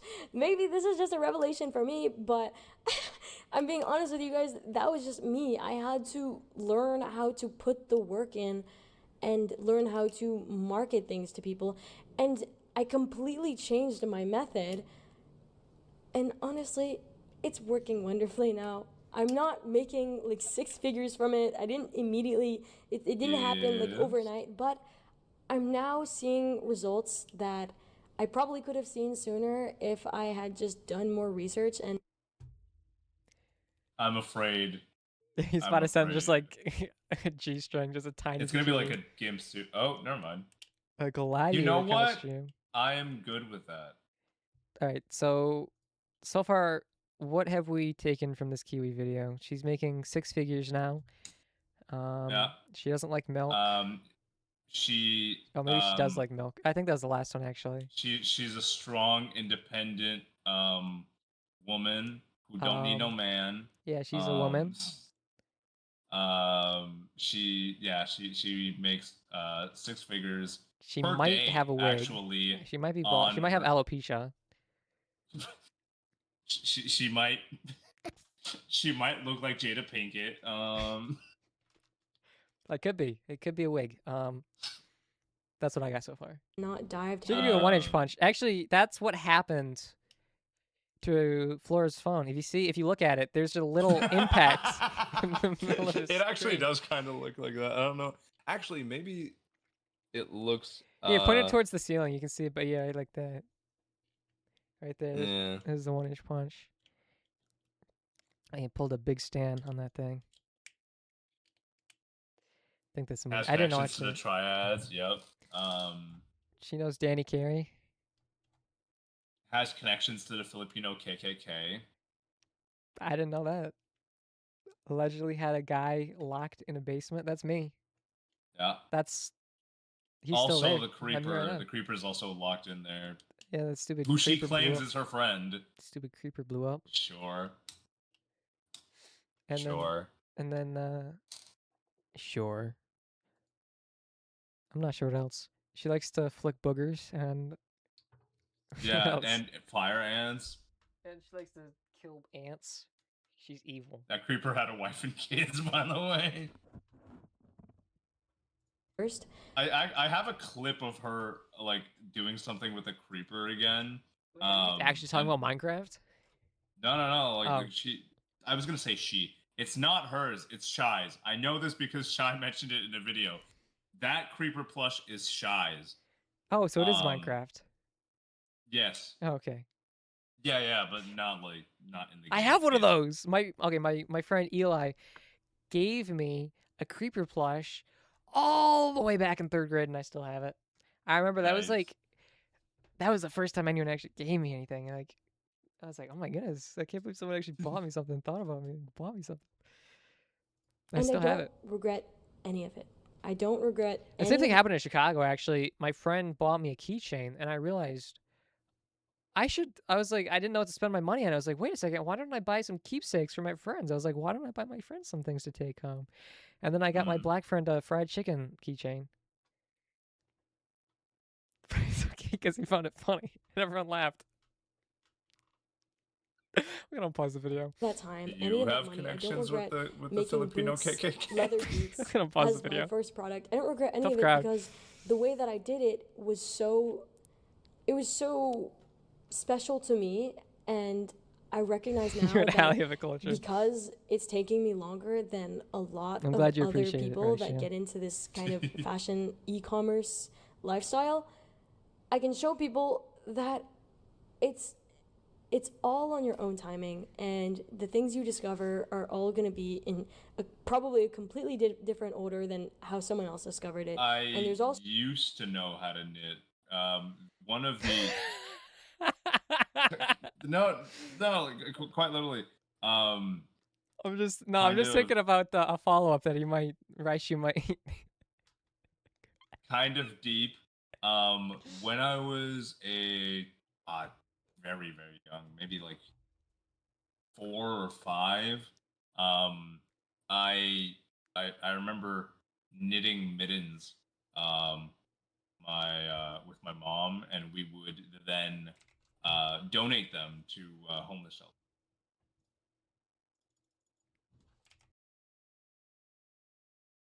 Like that was we're talking. If I was 4 years old, that was 21 years. I do not remember how to do that. Yeah, that's really cool. Yeah, Aiden, feel bad.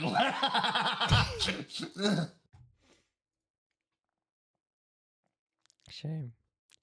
What? What's the problem? Why are you shaming me for?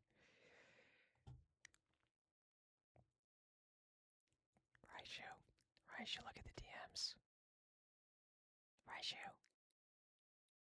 I DM'd you. Look. Anyways, let's pause this.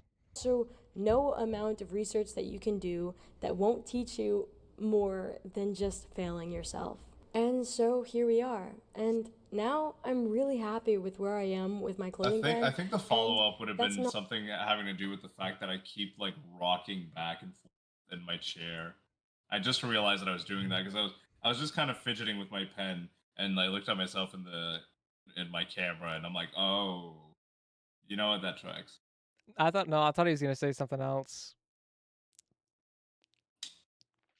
He's typing. Not because of any results or Oh, sudden he was gonna success, call me a. but I rather know. because I recognize Okay, there you that go. anything I create should be valued in To be fair, the you did look interest like of you were creating it imitating itself. knitting. So you made it to the end of the video, and for that I'm very Kitty, hello, kitty. grateful. Oh, I just realized the video you can't see. Sorry, video. The- You were missing out on much. It's because I DM'd him, so I turned the camera to just our faces, and so I didn't see Discord. So I didn't miss much. Some of you may be wondering why I didn't talk about my brand in this video, at least in depth. And the truth is, Did she not? Well, not really. I mean, I think she means like in the sense that like she didn't mention what it was, like Vank or whatever, and like where the name comes from, even though we. Ah! Ah! I don't know what happened. I was too busy disassociating my eyes. I stabbed myself with my fountain pen. Oh, man. Hey, you got some ink now. Got some red ink. It's blue. What? Well, the actual ink, not my blood. Oh, I was gonna say. I wanted What do you mean it's blue?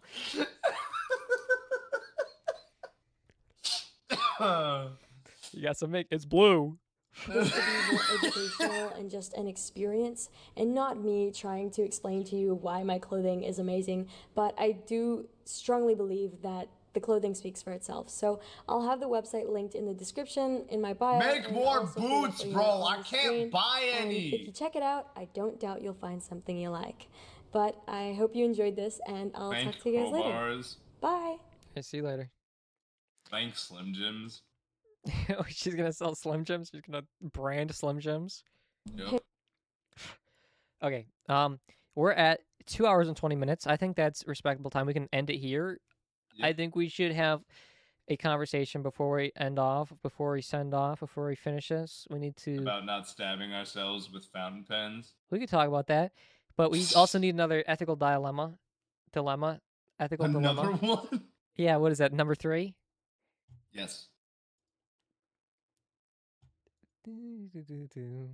Are Are you Googling these? No, I didn't, but I can.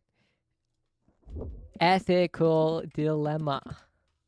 I don't know how to spell dilemma. Hard choices between two or more right or wrong actions where every option breaks a moral rule. I know what an ethical dilemma is. Why are you telling me that? I just thought of something. Oh my god.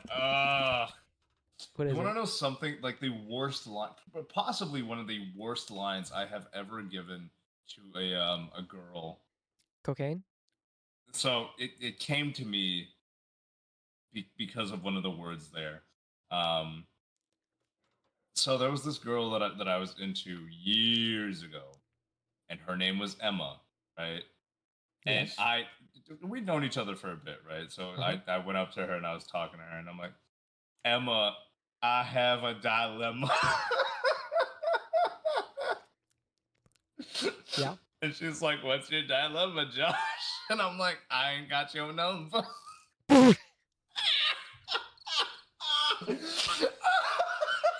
That's funny. 14-year-old me was fucking dumb, bro. Oh man. I also have a dilemma. You ain't got my number. I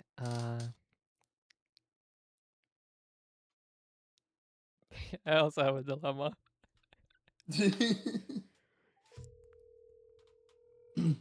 Oh shit, he's calling me. Yeah. It's totally not ringing on his end. Don't worry about that. We are on a call. Yo, what's up? Actually. What's up, Flores? Hi. What you doing? Oh, I'm just on a phone call right now.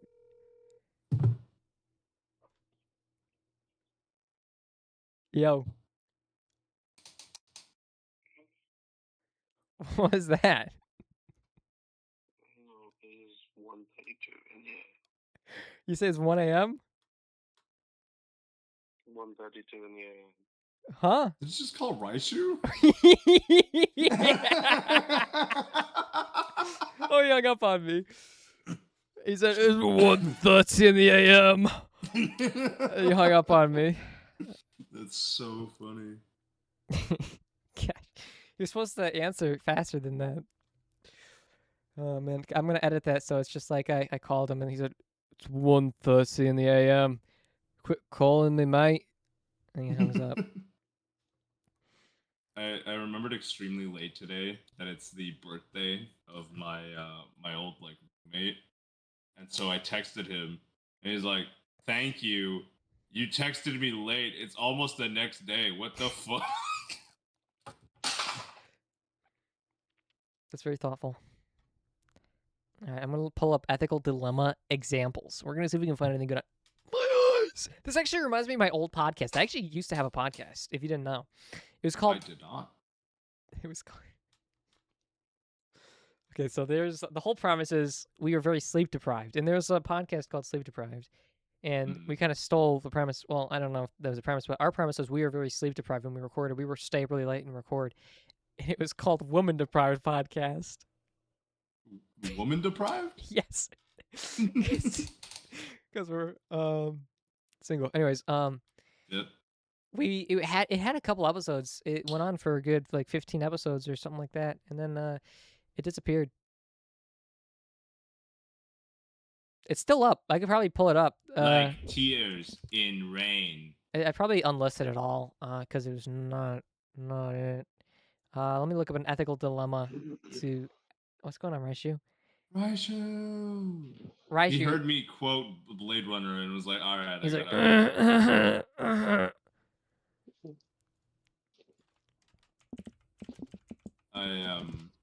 I think the very first podcast that I like listened 20 to episodes. and liked was the old Rooster Teeth podcast. I used to watch them back in the day when they did Minecraft Let's Plays. I watched that so long ago.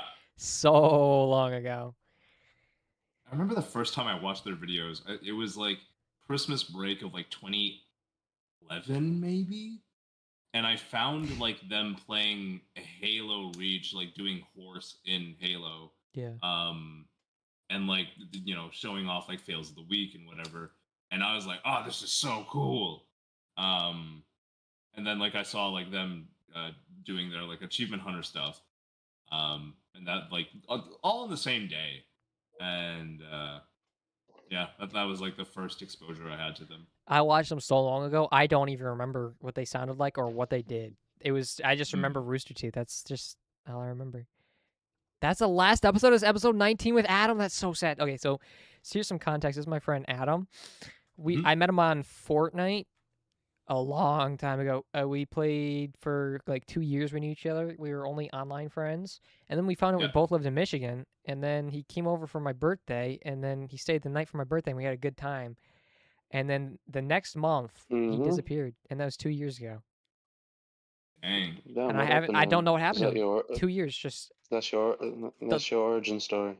The last day, it was like March of 2024. He said he doesn't feel good. He felt like he hadn't slept in like 2 days. He was really sick, and he felt he was gonna throw up, and he said he was gonna go to bed. He felt really dizzy and sick, and then he just didn't respond ever since then. I text him, I call him, he just no response, and he's just disappeared. Is he dead? I looked up obituaries everywhere in his location. I couldn't find anything for his name, and you'll see him come online sometimes on like Epic Games or on Steam or whatever. You see him come online. I have no idea what happened to him because we're like literally best friends. Literally best friends. Like talk every single day. We were super close. Huh? What does he play? We only play Fortnite. I don't know, but I have no idea what happened. What does he play? What does he play? Yeah, if you went online and you saw him, was he just online on there, or was he playing a specific game? I didn't see like any specific games. If it was, I don't remember. But just like online on Epic Games or on Fortnite. It could have been maybe he did die and it's just a sibling on his account. I don't know. Or maybe he just disappeared. Maybe he went off the grid. I have no idea. And he was the coolest guy. Like he was literally the textbook perfect friend. He never did a single thing wrong. He was just awesome.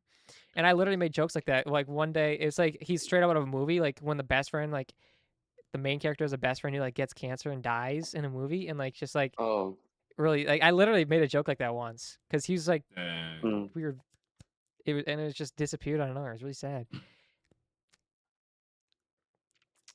Oh, and then Adam's in like he's in this entire podcast with me too, just about. Or at least the first couple. I think me and Teddy did I don't even know. It's hard telling. But okay. So you never tried reaching out, or I'm assuming you did. Oh yeah, all the time, and then I eventually gave up because if he's not gonna respond now, then I'm not gonna keep pestering him because he's not gonna wanna. Because if he did just ghost you, it is kind of a messed up thing to do. But yeah. But like I don't know. Even great people come and go, and it hurts like a motherfucker. But that's just life, isn't it? You need to roll with punches. He was just insane. But me or you? I'm not sure exactly how this is gonna work.